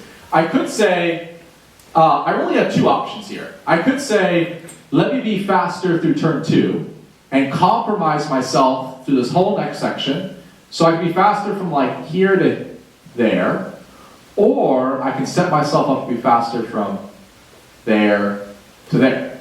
Which one's the longer distance? Second one, right? Seems obvious how you say that. So what you want to do, when you look at these complex corners, you work them backwards. And you start to say, well shit, if I can set myself up to be kind of faster through here, faster from here to the next brake zone, that's a lot more distance than faster from like here to here, right? And by the way, you measure distance more in like actual literal distance more than time because your speed is higher for that second half. So if you do time, it might seem like it's a less amount of time. That's because you're traveling at a faster rate of speed, right? So measure this more in distance than time. So building on the kind of work it backwards, well now I know out of this next right-hander I want to hold it right, which then means, hey, out of turn 2, I don't want to use all the track at corner exit, I want to be mid-track, which then changes kind of doing this whole thing. Knowing that I want to hold it mid-track changes where I want to apex, which changes where I want to turn in, which changes where I want to come off the brakes. So it's all building back to front, okay? So on that note, watching turn 2, from the brake zone to the acceleration zone, let me back this up. Let's just play it one time through, just focus on turn 2. Braking, braking, braking, braking, off the brakes, acceleration, and then next brake zone. What's longer, the deceleration zone or the acceleration zone? What do you think? deceleration, right? So is turn 2 an entry speed or an exit speed corner? Anyone? If the deceleration zone is longer than the acceleration zone, it's an entry speed corner, right? Is that making sense? Yeah? Oh, am I crazy here? Cool. So, before I've even driven this racetrack, I now know it's an entry speed corner, which means that minimum speed location comes just after the apex point. And once again, you can see, again, this requires no talent to just place the entry speed at the right, or the minimum speed at the right point. You can see here, the apex point is sort of right now. Watch my speed, continues to decelerate. Minimum speed coming that half car length to car length later. Remember, at like 98 kilometers an hour, let's just jump forward a little bit. Now this is the fast lap. Watch where the minimum speed comes now that I kind of figured out the car, track. Again, remember, like, I don't remember how much faster I am. Apex here, but like 15 kilometers an hour more. Minimum speed, way out over here, right? And a little bit later than it was before, but mostly the same. See how from the very first lap in all these corners, simply by knowing my priority, I knew where my minimum speed comes, which then lets me build up from there. See how that kind of comes into every corner, right? Quick question for you. Yeah, go for it. How do you decide that mid-track is where you want to exit as opposed to, outline? Great question. So the question was like, how do you know if you should be mid-track or using all the track? A lot of that is, some of that takes experience, a lot of that's studying ahead of time, but it really comes down to, like, what's going to set me up to be faster over the longer distance, right? So if I use all the track out over here, the next right-hander becomes really tight, which then pushes me farther out to the left, which we then talked about how that would compromise me through that whole next straightaway. So now I sort of know, well, shit, I need to sacrifice a little bit of speed to set up, to hold myself to the right. So part of this is like intuition, doing this enough times, and then part of this is also your sort of pre-weekend study guide, in which I'm talking about like how do you go about studying, and how do you go about setting up for a track you know or a track that you don't know, which we'll cover that a little bit here, okay? So, going right into that, how do you sort of go through this process for a track you know or a track you don't know? Let me switch back to our little PowerPoint here. There we go. Does that work? Cool. And then let's go to Watkins Glen. Okay. So, when I am setting myself up pre-weekend, I'm doing this on a track I know and a track I don't know. It doesn't really matter. I don't start on iRacing. I don't start with video. I start with an old school simple track map. And there's a little track map exercise that every client I work with goes through. It can be boring as hell, but it can really be enlightening. All we're doing is on this track map, again, let's pretend you don't have a clue about Watkins Glen, like looking at that podium track. You guys were able to look at the track map and know, relatively, is it an exit speed or entry speed corner, right? Like you don't really need to know the track that much to just identify that. So let's just go through Watkins Glen, and when you're kind of going to any track, you're going to start off with a track map, and all you're going to do is label. You're going to start by labeling every corner where there is some braking. So like the S's I kind of ignore because you're just mostly flat through there. So you're going to label sort of all these other corners as entry or exit speed corners. So like just going through this really quick, like turn 1 at Watkins Glen we talked about is an exit speed corner, right? Everyone know why? The acceleration zone a lot longer than the deceleration zone into it. Like you don't really need to know Watkins Glen yet to establish that. Like turn 8, Watkins Glen, entry or exit speed, what do we think? Exit, right? Perfect. We know that our brake zone's probably like here to here, acceleration zone's all the way up here, okay? Let's go a little bit harder. The bus stop or inner loop here. How would you determine if that's an entry or exit speed corner? What do you guys think? Entry speed corner? Anyone disagree with that? All entry. So here's how I would call it. So this is like one of the harder ones to really categorize. The bus stop is sort of a double apex corner, right? Right, we have our first apex like here, second apex, that third curve. In a double apex corner, we're going to have 2 priorities, one for each apex. I've yet to find a double apex corner that doesn't follow this rule. It probably exists somewhere. Almost always, the first apex in the double apex corner is an entry speed corner. The second apex is an exit speed corner, right? Like your acceleration zone from here to here is a little bit longer than that little decel into that. Is that making sense to everybody? double apex corner, second apex exit, first apex entry. That's something to think about, right? So we've kind of gone through here. Just yell it out at me like, turn 5, enter your exit speed corner. What do you think? Exit. Boom, exit. Turn 6, enter your exit. Exit. Boom, turn 7, enter your exit. Boom, turn 9. Man, this is easy, right? Turn 10, what do you think? I would call turn 10 entry. It's barely an entry speed corner, okay? Because your deceleration zone's from like here to just past the apex. And, you know, it's almost equal. The two are almost equal. So the way we get a little bit more detailed, I think about this, is almost like a scale of 1 to 10. Let's say 1's like a total exit speed corner, sorry. Like turn 1 at Watkins Glen would be a 1 on my scale. It is a total exit speed corner. And then you have other corners that are like a 10 out of 10 on an entry speed. Turn Watkins is like the first part of the bus stop here is a 10 out of 10 entry speed corner. Turn 10 is like right in the middle of the scale. Like it's sort of what I call a balanced corner, just to get a little bit more complex. But it's sort of equal, leading towards an entry speed corner. Finally, turn 11, enter your exit. Exit. Okay, cool. So now we know that. Now we should know, relative to the apex, where my minimum speed should come in every corner. So what I do on the track map is I just draw a circle roughly where my apex point would come. Obviously on a track map you can't get super specific. And we think, okay, turn 1, exit speed corner, relative to the apex, does my minimum speed come before or after? Before. Boom, nailed it. Now you know almost exactly where all of your minimum speed should come on the racetrack, and you haven't even looked at the racetrack yet. You haven't seen the video. You can just look at a track map. You can make up a corner out of thin air, and I can tell you, by and large, enter your exit speed corner, by and large, where I want my minimum speed to come. Right? Now, there are going to be some exceptions to the rule. There's some things that you can't see on a track map, steep uphills and things like that.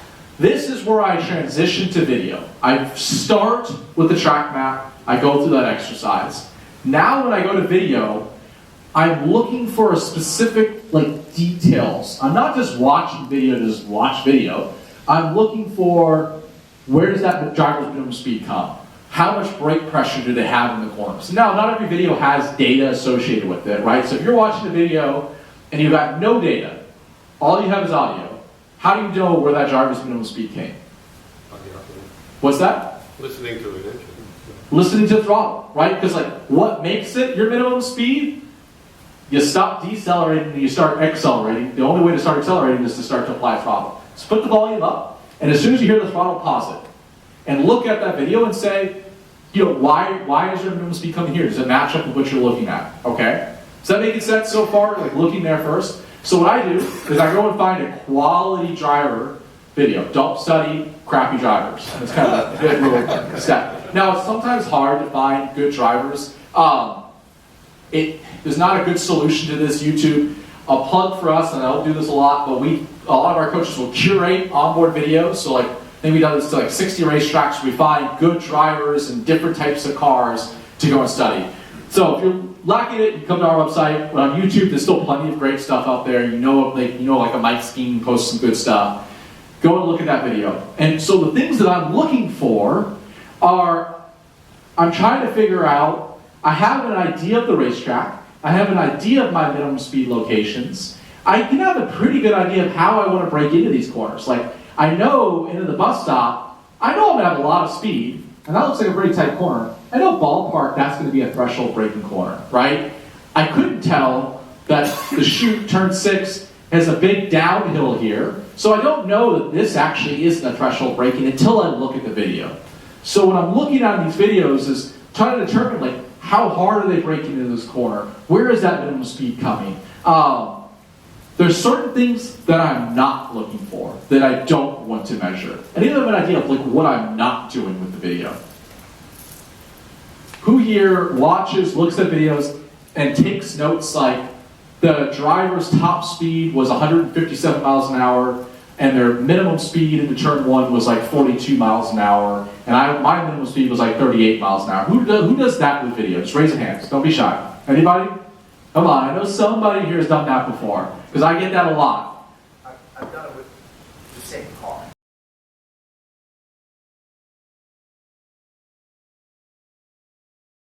think about in these videos, because I get a lot of drivers that will send me their track maps, and they have 3 pages worth of notes, and all the speeds, and all the gearing, and you look at my track maps, and it's like this like really simple thing, right? You don't come in with those expectations, you focus on the right things. Does that make sense to everybody, like why you don't want to necessarily do that? Cool, awesome.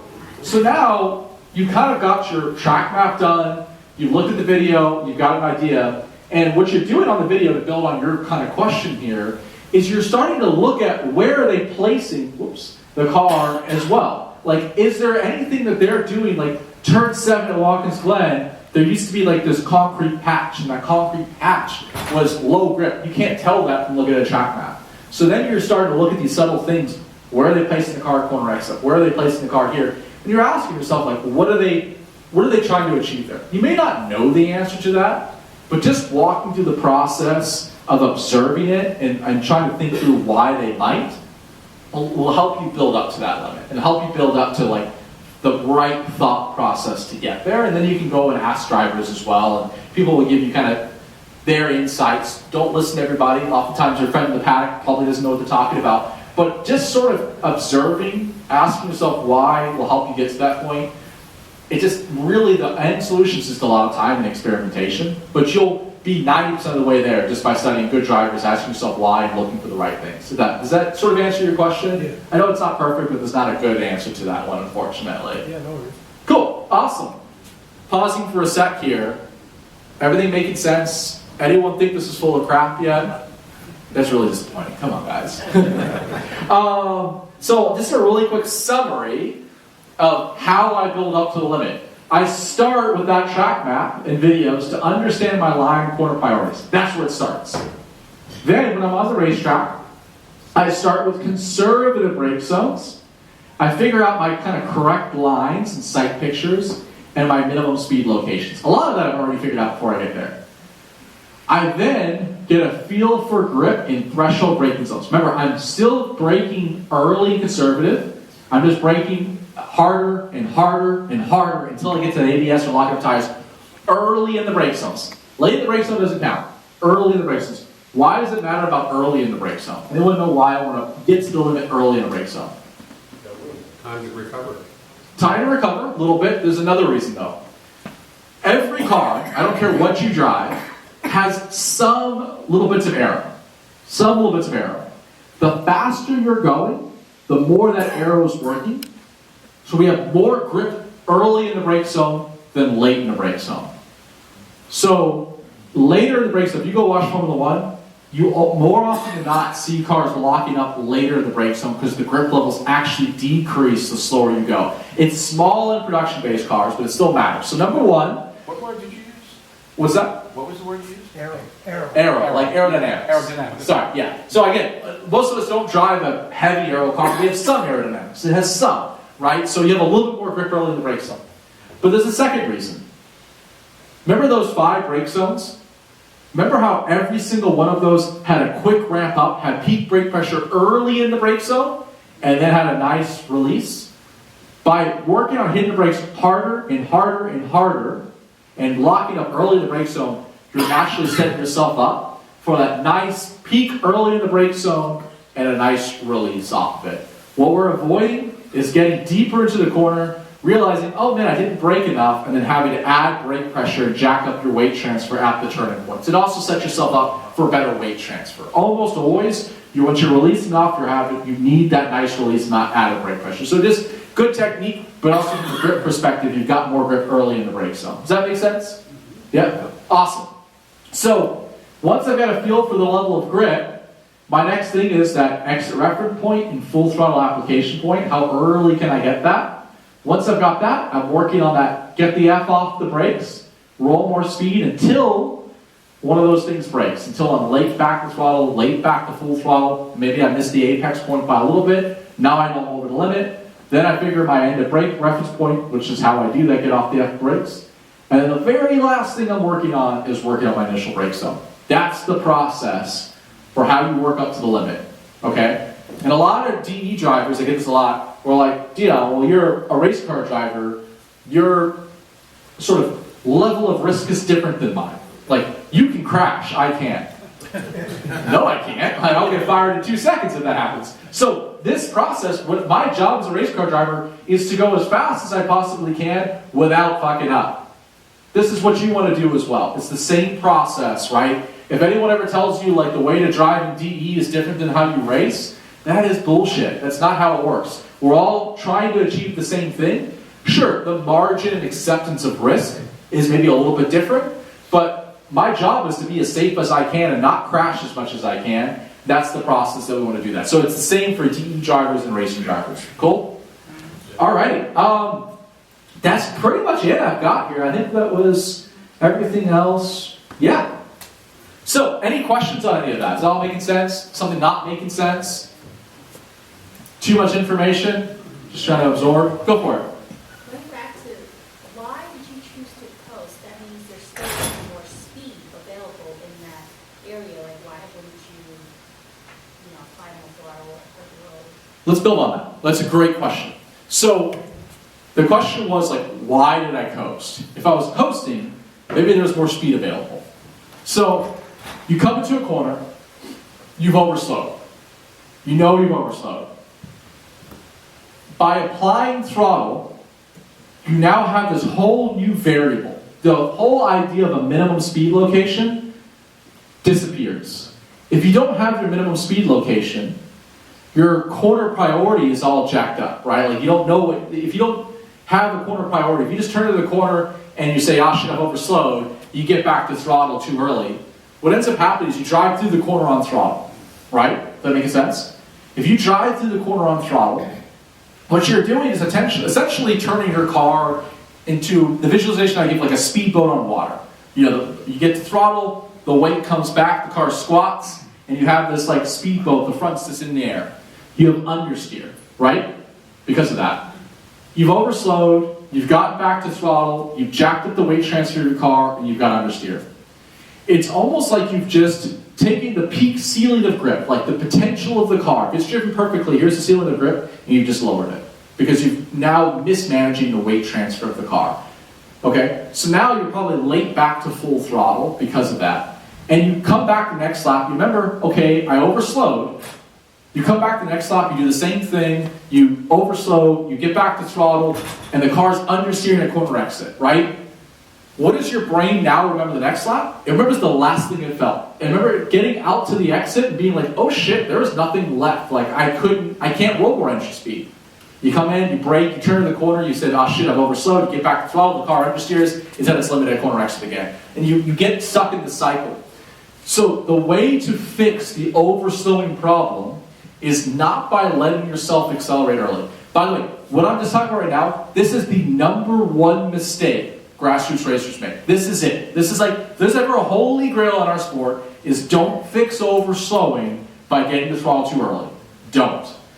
You're going to turn to the corner, you're going to say, that's where my minimal speed is. That's the thing that matters the most, right? We're going to build up to the limit by focusing on initial throttle and full throttle. And that's going to allow you to turn to the corner, be like, oh, I feel like an idiot. I feel so slow. You're going to drive the exit correctly.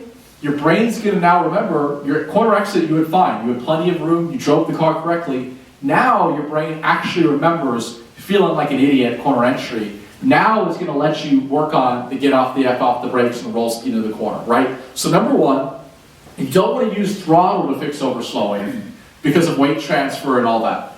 But #2, coasting doesn't necessarily mean that you've overslowed the corner. In fact, I coast in every single corner. So think about this from a percent of grip. Now, how long I coast changes, but a tire can only give you 100% of the available grip. They can't give you 110% of available grip, okay? When you are braking, simple, basic, like kind of think about it. If I'm threshold braking, I'm asking for 100% of that tire's grip to slow the car down. I can't turn in, right? Because if I start to turn in while I'm threshold braking, let's make it up. I'm asking for 100% of the grip braking, but then I'm asking for 20% of the grip laterally. I'm asking for 120% of available grip. The tire says, screw you, I can only give you 100, right? If I am asking for the car for 100% of that lateral grip, I'm at the absolute limit laterally, and using that same logic, you can't accelerate, you can't brake. Because if you start to accelerate, you're now asking for a little bit of traction.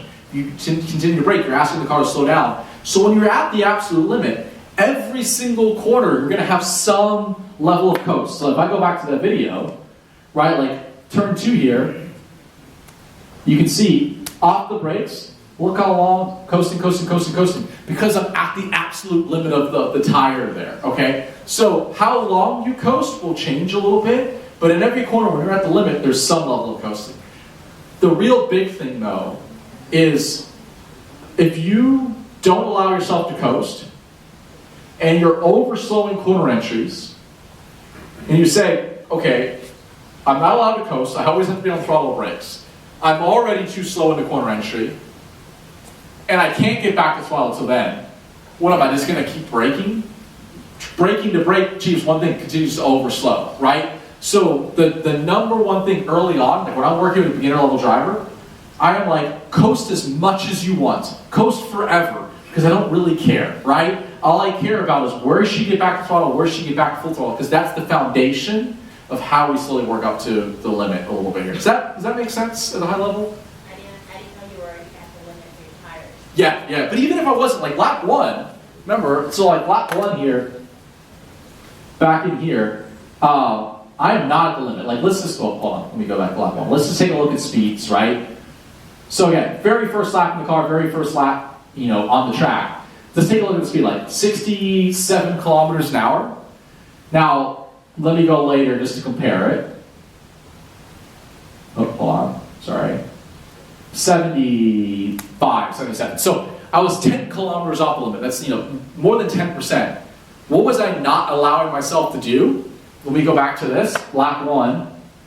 So like I turned into the corner, whoops, sorry. Back in here, I'm more than 10% off the limit.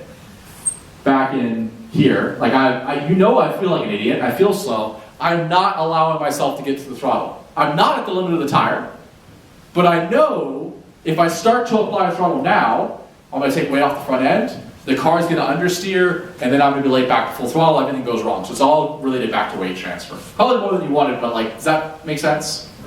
Sweet, totally. Go for it. So it'd be fair to say coasting is the point where you determine your balance of weight from front to back.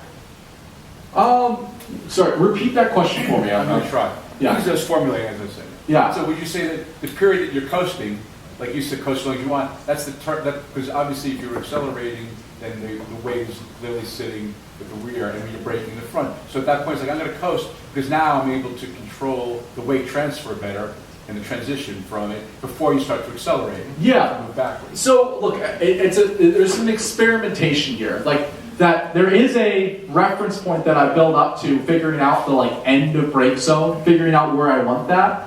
Once I know where my apex, once I've got all this figured out, the last thing I'm trying to figure out is roughly where is that end of brake zone to get that trajectory that I want, right? There's the old adage of you turn the car with your feet more than your hands. Have you guys ever heard that before? That's the playing and experimenting. But that's one of the last things we're working on. So early on, the coasting is really just me saying to myself hey, I'll figure out the corner entry eventually. Let me just really get the corner exit right now figured out. And the coasting early on to start off with is just a way to not overslow, because I'm not needing to trail brake and I don't want to get the throttle too early.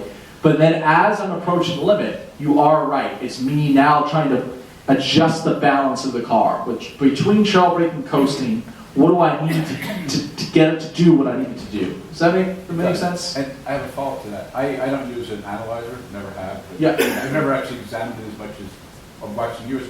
I noticed that and I don't know if this is a factor used, when you're at your slowest, your minimum speed, your G's are the highest rate of any point, even braking. Exactly. That's a couple things, right? So even braking, that was me leaving the trail braking and threshold braking to the end, right? I've got some level of threshold braking, but what you just said, right? When the car's in the peak in the middle of the corner, that's where you're at peak G. That's typically where, if I said I coast in every corner, there's a moment of transition where even if I'm even if I'm a car that understeers like a pig and I'm trying to trail brake it really deep into the corner, there's a moment where I come off the brakes and I want the car to like take a set, let it sit, and that could be a car length, it could be 4 car lengths. Depends on the car, depends on the corner, but there's a moment of transition where you come off the brakes, pause, and then get back to throttle. And that pause period is what you're seeing there at the peak level of grip, because that, now later, that's where I'm at, you know, the 100% of the tire grip. If I tried to brake, if I tried to accelerate, I'd be asking for too much, because I'm already trying to get all of the tire laterally. Does that make sense? Cool. Go for it. Coasting on a corner, that is just basically considered the lightest form of trail braking? No. Coasting means no brake, no throttle. But you're still slowing down. I'm saying the car is still slowing down. Correct. But there's still a little bit of weight on the front. So weight on the front, let's just kind of like build on that. You are right, but going a little bit more into detail. So 100% throttle, all the weight's on the rear. 100% brake, all the weight's on the front. 70% brake, there's a little bit less weight on the front, right? It's not black and white, there's a transition. When I think about coasting, I think about the weight being more in the middle of the car. So technically, yeah, is there a little weight on the front? A little bit, but it's more in the middle of the car. When I think about coasting, I'm using more the understeer to scrub off the last few mile an hour. Because when you're understeering, right, the tires are grinding the road, and even when you're not braking, as you see, the car still decelerates. If you're on the highway and your hands are even straight, you come off, the car decelerates, right? So that's me, like, not needing the brakes to continue to decelerate. So, for example, using Watkins Glen as an example, turn 6, downhill, right, left-handed, you're looking at the wall. A lot of times I brake relatively light. Once I get to that first apex point, I dump off the brakes because I want the understeer, and I use that understeer with a long coast period to scrub off my last few mile an hour. So I look at coasting as a way to continue to decelerate, for sure, as a way to do it in a way that there's a little bit more weight on the rear, right? Because you're not braking, you're coming off the brakes, shifts a little bit more weight to the rear, which is why most corners I know it's going to understeer. Does that sort of answer your question as well? Cool. Go for it. Are you downshifting and heel and toeing at the minimum speed point? No. No. There's always exceptions to the rules, but I want my downshifts done before the turning point. The minimum speed comes at apex. I don't want to be I don't want to be downshifting past the turning point. I've made this mistake, and what happens is in a normal production car, when you're heel toe, the gearbox will flex, the kind of gates will flex, and it's really easy to go into the wrong gate. Ask me how I know. Mid-Ohio, 3rd to 1st. Great idea, Dion. So don't be trying to avoid that when you can. There's always exceptions to the rules, stuff like that, but you want your downshifts done before the turning point, by and large. Cool. Go for it. So, if I understand what you're saying, like if your max G is at the almost like where you're coasting, doesn't that mean like you've all 4 tires kind of equally with a contact patch, so you have the max traction, you're not braking? Mm-hmm. It seems like it kind of adds to the whole process. So you max G, you've got the most traction, so you can take the most speed through there. It's a little bit different than that. So it kind of goes back to the idea of like the tire can only give you 100% of its grip. Yeah. When you're at max G laterally, remember you have longitudinal grip and lateral grip.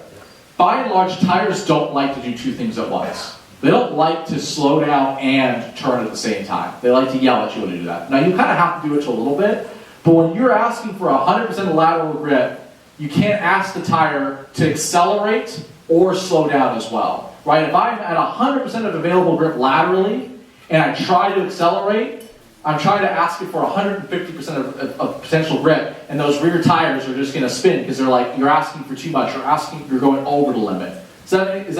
Yeah? So that's how I think about it. So it's a little bit less about contact patch, although it's related. Go for it. What you're really saying is, with the whole coasting thing, if you overslow, you're not going to find that speed again until the next lap. Boom! Nailed it. So what he just said, I love that.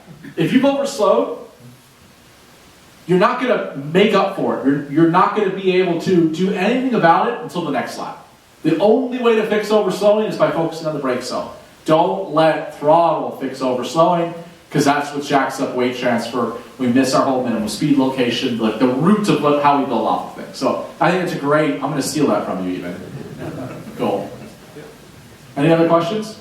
Go for it. Kind of similar to that, a lot of the instructors say to not overthink a corner and then you screw up the rest of the lap. So can you kind of talk on what's your thought process when you screw up a corner to get it right the next lap? So, look, I mean, I would be lying if I got this right every time. We all struggle with that. But I think you're in a sport right now in car racing where it's high consequence. It happens fast. We all have to be in the moment, on the task at hand, to the exclusion of everything else. How do you do that? For me, it roots in two things. It roots in vision, and it roots in breathing. So we talked a little bit about the study that focus is derived from vision, right? The other part of this is, there's been a lot of studies recently on like how the science of like breathing and how that works with anxiety, how that works with staying in the moment. I don't want to get into like meditation fruitfulness, but the ability to have refocused triggers.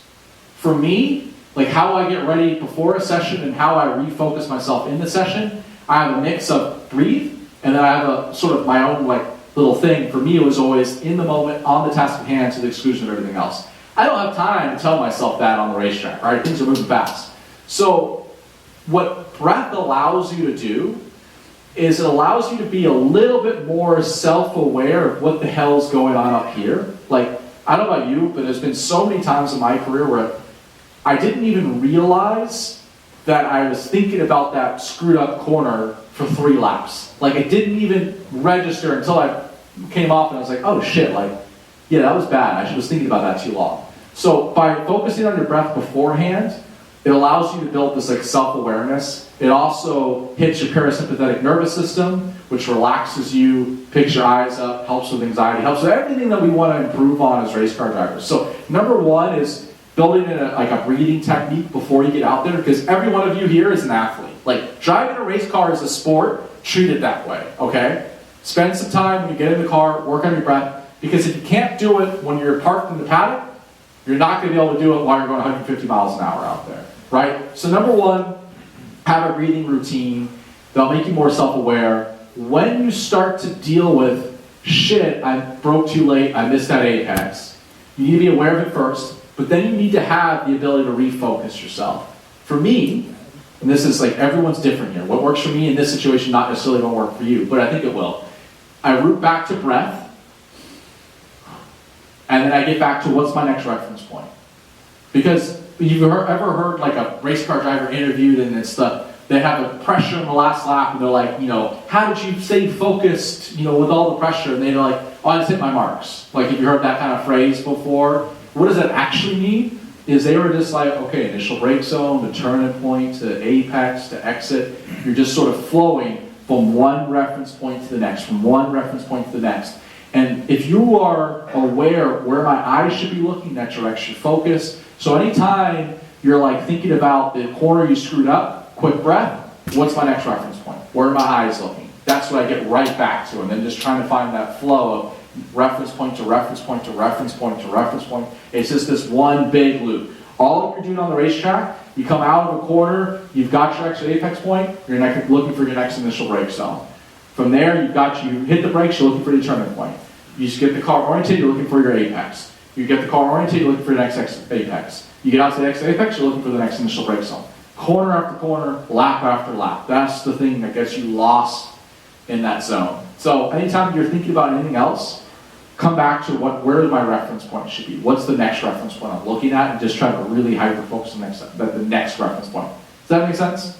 So you kind of just forget about it until the next lap. But it's not easy to forget about it, right? You've got to, it's sort of like don't think about messing up. What are you going to do? You're going to mess up. So rather than thinking about, forget about it, don't think about it, give your brain the next thing to focus on. Give yourself, what should I, go in the direction you want your brain to go to.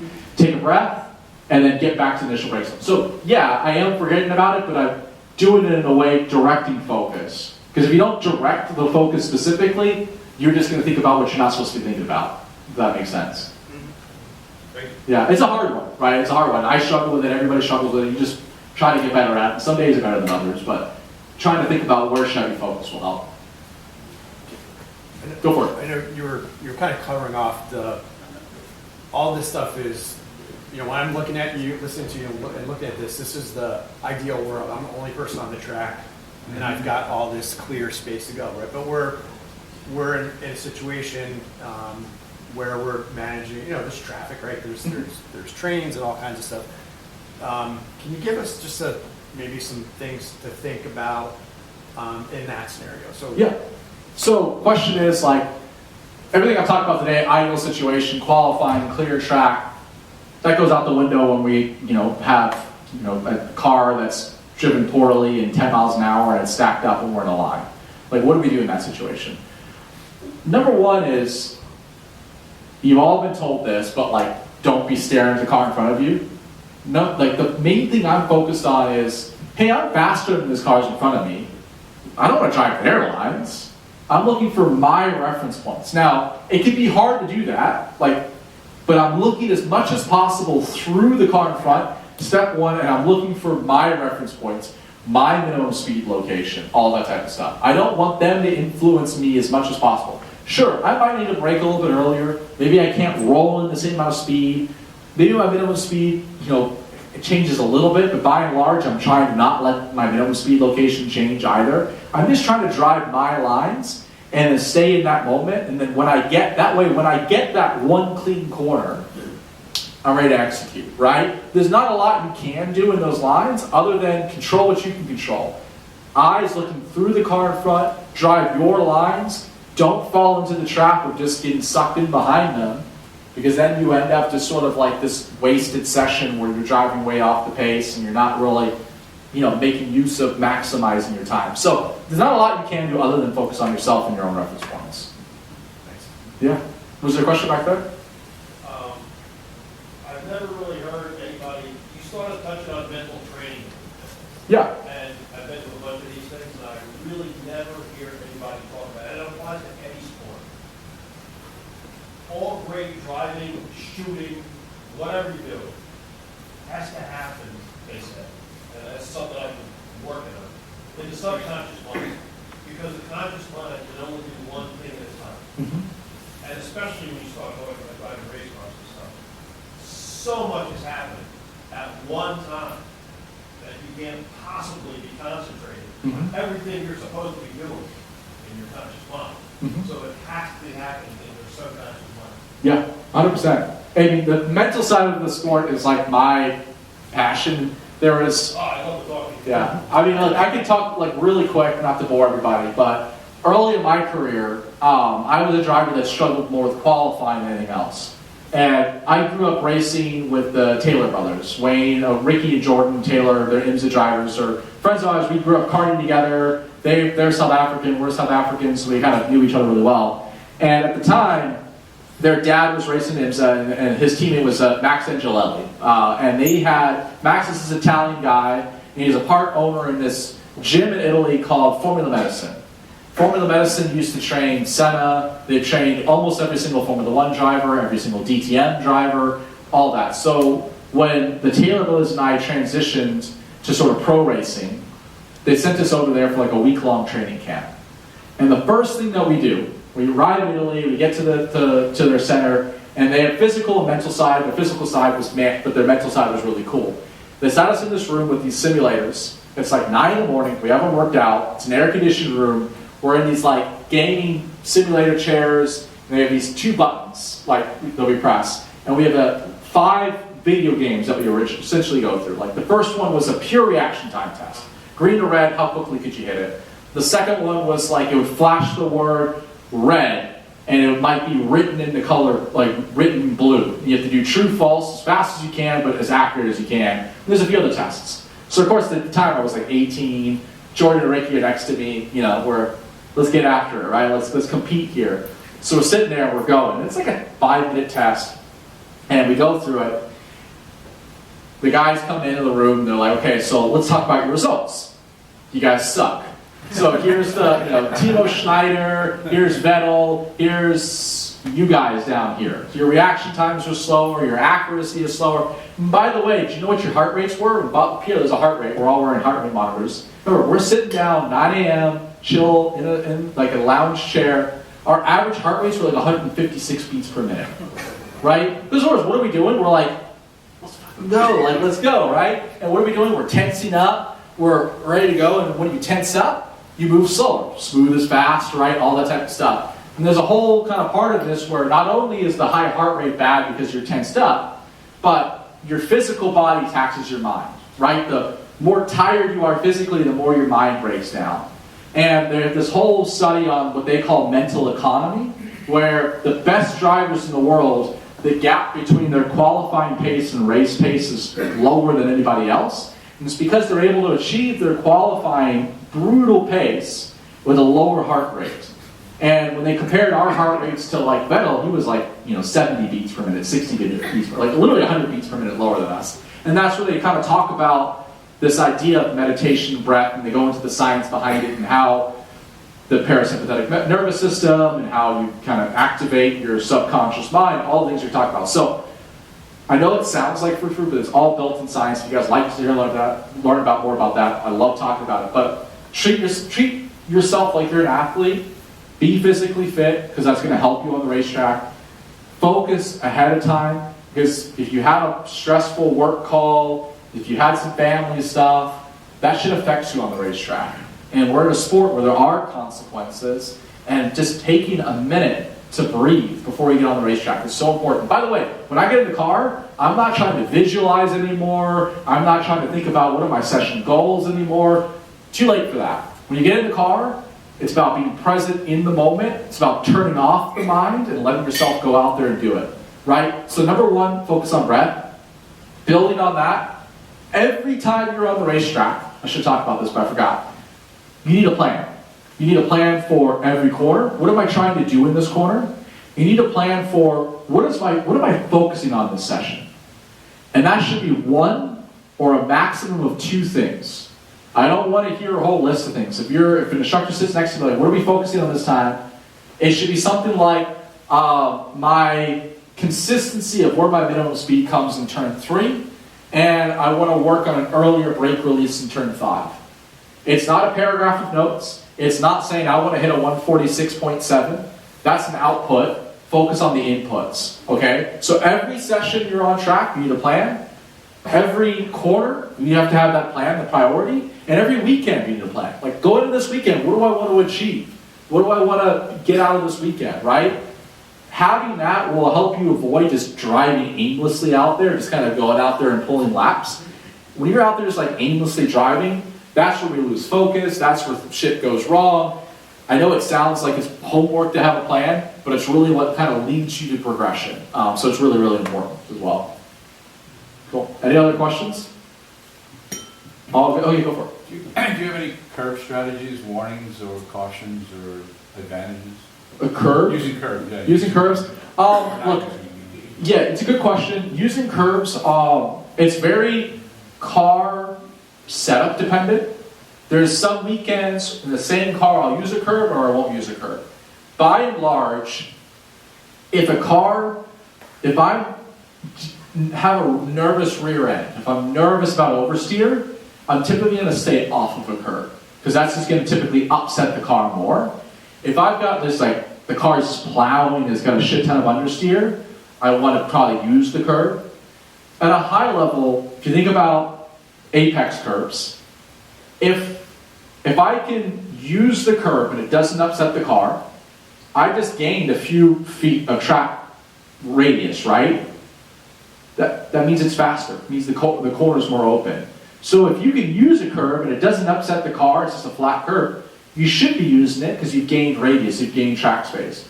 But not all curbs are that way. Some curbs really affect the car. So I stay off of curbs to start off with, get a feel for the balance, and then once I know where the balance is, I might experiment, but if it's dealing with oversteer, then I'm going to probably stay off of curbs for the most part. But it's very car curb dependent. It's hard to have like a generalized rule on that. Go for it. You want to comment on a couple of the most common mistakes you see when you start working with drivers? Yeah, most common mistakes. We covered a lot of them. No idea that the minimum speed exists, and on on throttle way too early or on throttle way too late. Like, by far, the most common thing I see is a driver braking, turning into the corner, and then getting right back to throttle. Like, number one, by far. Number two would be people have been taught about weight transfer and take this idea way too far. There's this idea of like the car starts to get loose on you, right? So we've been taught, well, if the car is getting loose, I don't want to shift weight to the front end, so I should continue to accelerate, or I should accelerate harder. What's the last thing I want to do as the car starts to get loose on entry? Add speed. I want to, when the car starts to get loose and I'm saying, oh shit, like I need to do something, I'm trying to reduce speed. I'm trying to take load out of the car. So that's where I smoothly come off the throttle and try to unwind the steering wheel as much as possible. So probably the thing that gets the drivers the most in trouble is the car starts to come around and they accelerate more, which just adds speed, makes the rear tire spin even faster and makes the impact even bigger. So if the car starts to come around on you, you don't want to jerk off the throttle, but smoothly release off of it, unwind the steering wheel. You're trying to take load off the car, trying to reduce the G's on the tire because you're over the limit. Did I miss any that we talked about before? I'm trying to think. I think those are like the major. I think those are the major ones. Anyone else think of? Yeah, go for it. I wasn't on that. I was just going to ask you when you work with people, do you work remotely or do you? How does? So that's what we do at Blaze. Essentially, is when I drove for Audi, they sent me out to a lot of Audi Club events, and what I noticed there was it's getting to work with people that really know what they're talking about is not the easiest thing in the world. We're not at every racetrack. So essentially, the way that we work is you get a dedicated coach remotely. So Blaze is a platform, a web platform, or iOS app.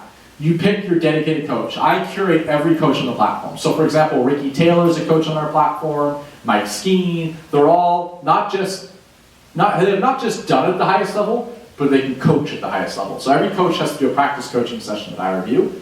And the way that we work is you pick your dedicated coach, you get an intro call with them, talk one-on-one, what are your goals, what's your experience levels, and then the way it works is you send your video and or data, any video system, any data system, and our coaches essentially will break down that video, record coaching sessions just like you were next to me, and I would go through and kind of pause the video, annotate it, walk you through what we want to focus on, and then that lives on your dashboard for you to go back and watch and rewatch, and then you can message back and forth with your coach anytime, kind of like a friend, like texting back and forth. And then we do things like live member calls and stuff like that. But for the high level, it's personalized coaching done remotely, and you essentially get a whole year of coaching with somebody for less than what I would charge in a day. And it's all personalized to you, so that whatever your goals are, whatever you drive, whatever video data system you use, you're kind of working with someone else. Does that make sense at a high level? So that's sort of how we work, but as long as you've got a great coach, number one, not all coaches you're going to meet are great coaches, so make sure you're working with someone that really knows how to coach, can explain the why, the how, can give you the right priority list. Almost anybody can look at your video and tell you where you're losing time. That's not coaching. Coaching is understanding, here's where we're losing time, here's our priority list of what we're going to fix first, here's why, and then here's how we're going to fix it one at a time. That's what good coaching is. So that's how you know if a good coach is good or not. Obviously, working with someone in person is the best thing you can ultimately do. It's just can be expensive, can be hard to find. So if you guys have the opportunity, go for it. We just try to be the intermediary or something in between. It's a little bit cheaper, a lot cheaper, but still personalized. Because I'll tell you what, from my experience, outside of day one beginners, YouTube does more harm than good. What Sebastian Vettel or some pro drivers trying to do is not necessarily what you all in this room should be doing, right? We work up to it layer and layer and layer, and it can get you in trouble real fast. And this is true for almost anything you go and learn. Like, I'm a shitty tennis player. If I try to go and learn what Sampras was doing on his serve, far above where I should be today. I shouldn't be learning that stuff yet. I should be just kind of figuring out how do I get to the point of what matters next. So this be be careful of what the voices are and what opinions are out there. This is a sport at the grassroots level where there's a lot of different opinions on how to do things and what the right way to do things are. At the top, there's no opinions. There's one way to do it. We all agree on how to do it. We might explain it differently, but that's the way to do it. So just be careful with, people, YouTubers, stuff like that in the sport, because it's easy to go wrong. Any other questions? All good. Well, thank you guys so much for coming out. Really appreciate it. Hopefully it was helpful. Did I tell you we're in for a treat? So, Dion really went through and explained what his business is just now, but we're going to give away 2 of the 14-day trial of what he just went through. So, the first winner, and wait, before I do this, does everybody have one of these orange tags? You have 2?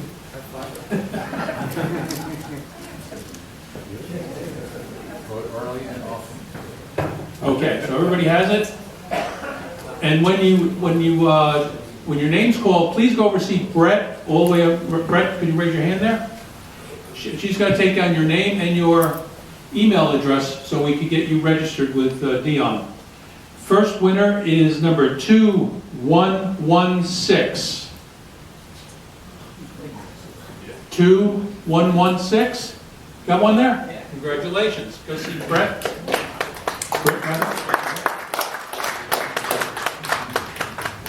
The second winner of the trial, 2107. 2107? No? Going once? Oh, Glenn's checking? Yes, I think some of the instructors left there. Okay. Yep. Okay, winner of the second one is 2070.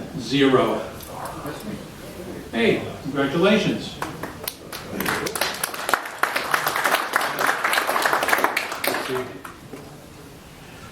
Our next prize is $50 credit on Motorsport Reg. 2092. Oh, we have a winner.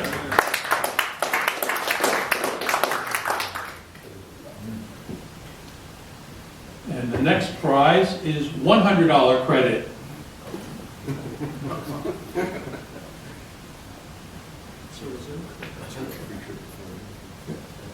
$2109. There you go, another winner. And the grand prize is $300 credit on Motorsport Reg. 2076. Oh, there we go. Congratulations. Again, I want to thank you all for coming. Hope you enjoyed this as much as I did, Bill did, and hopefully we'll see you on the track.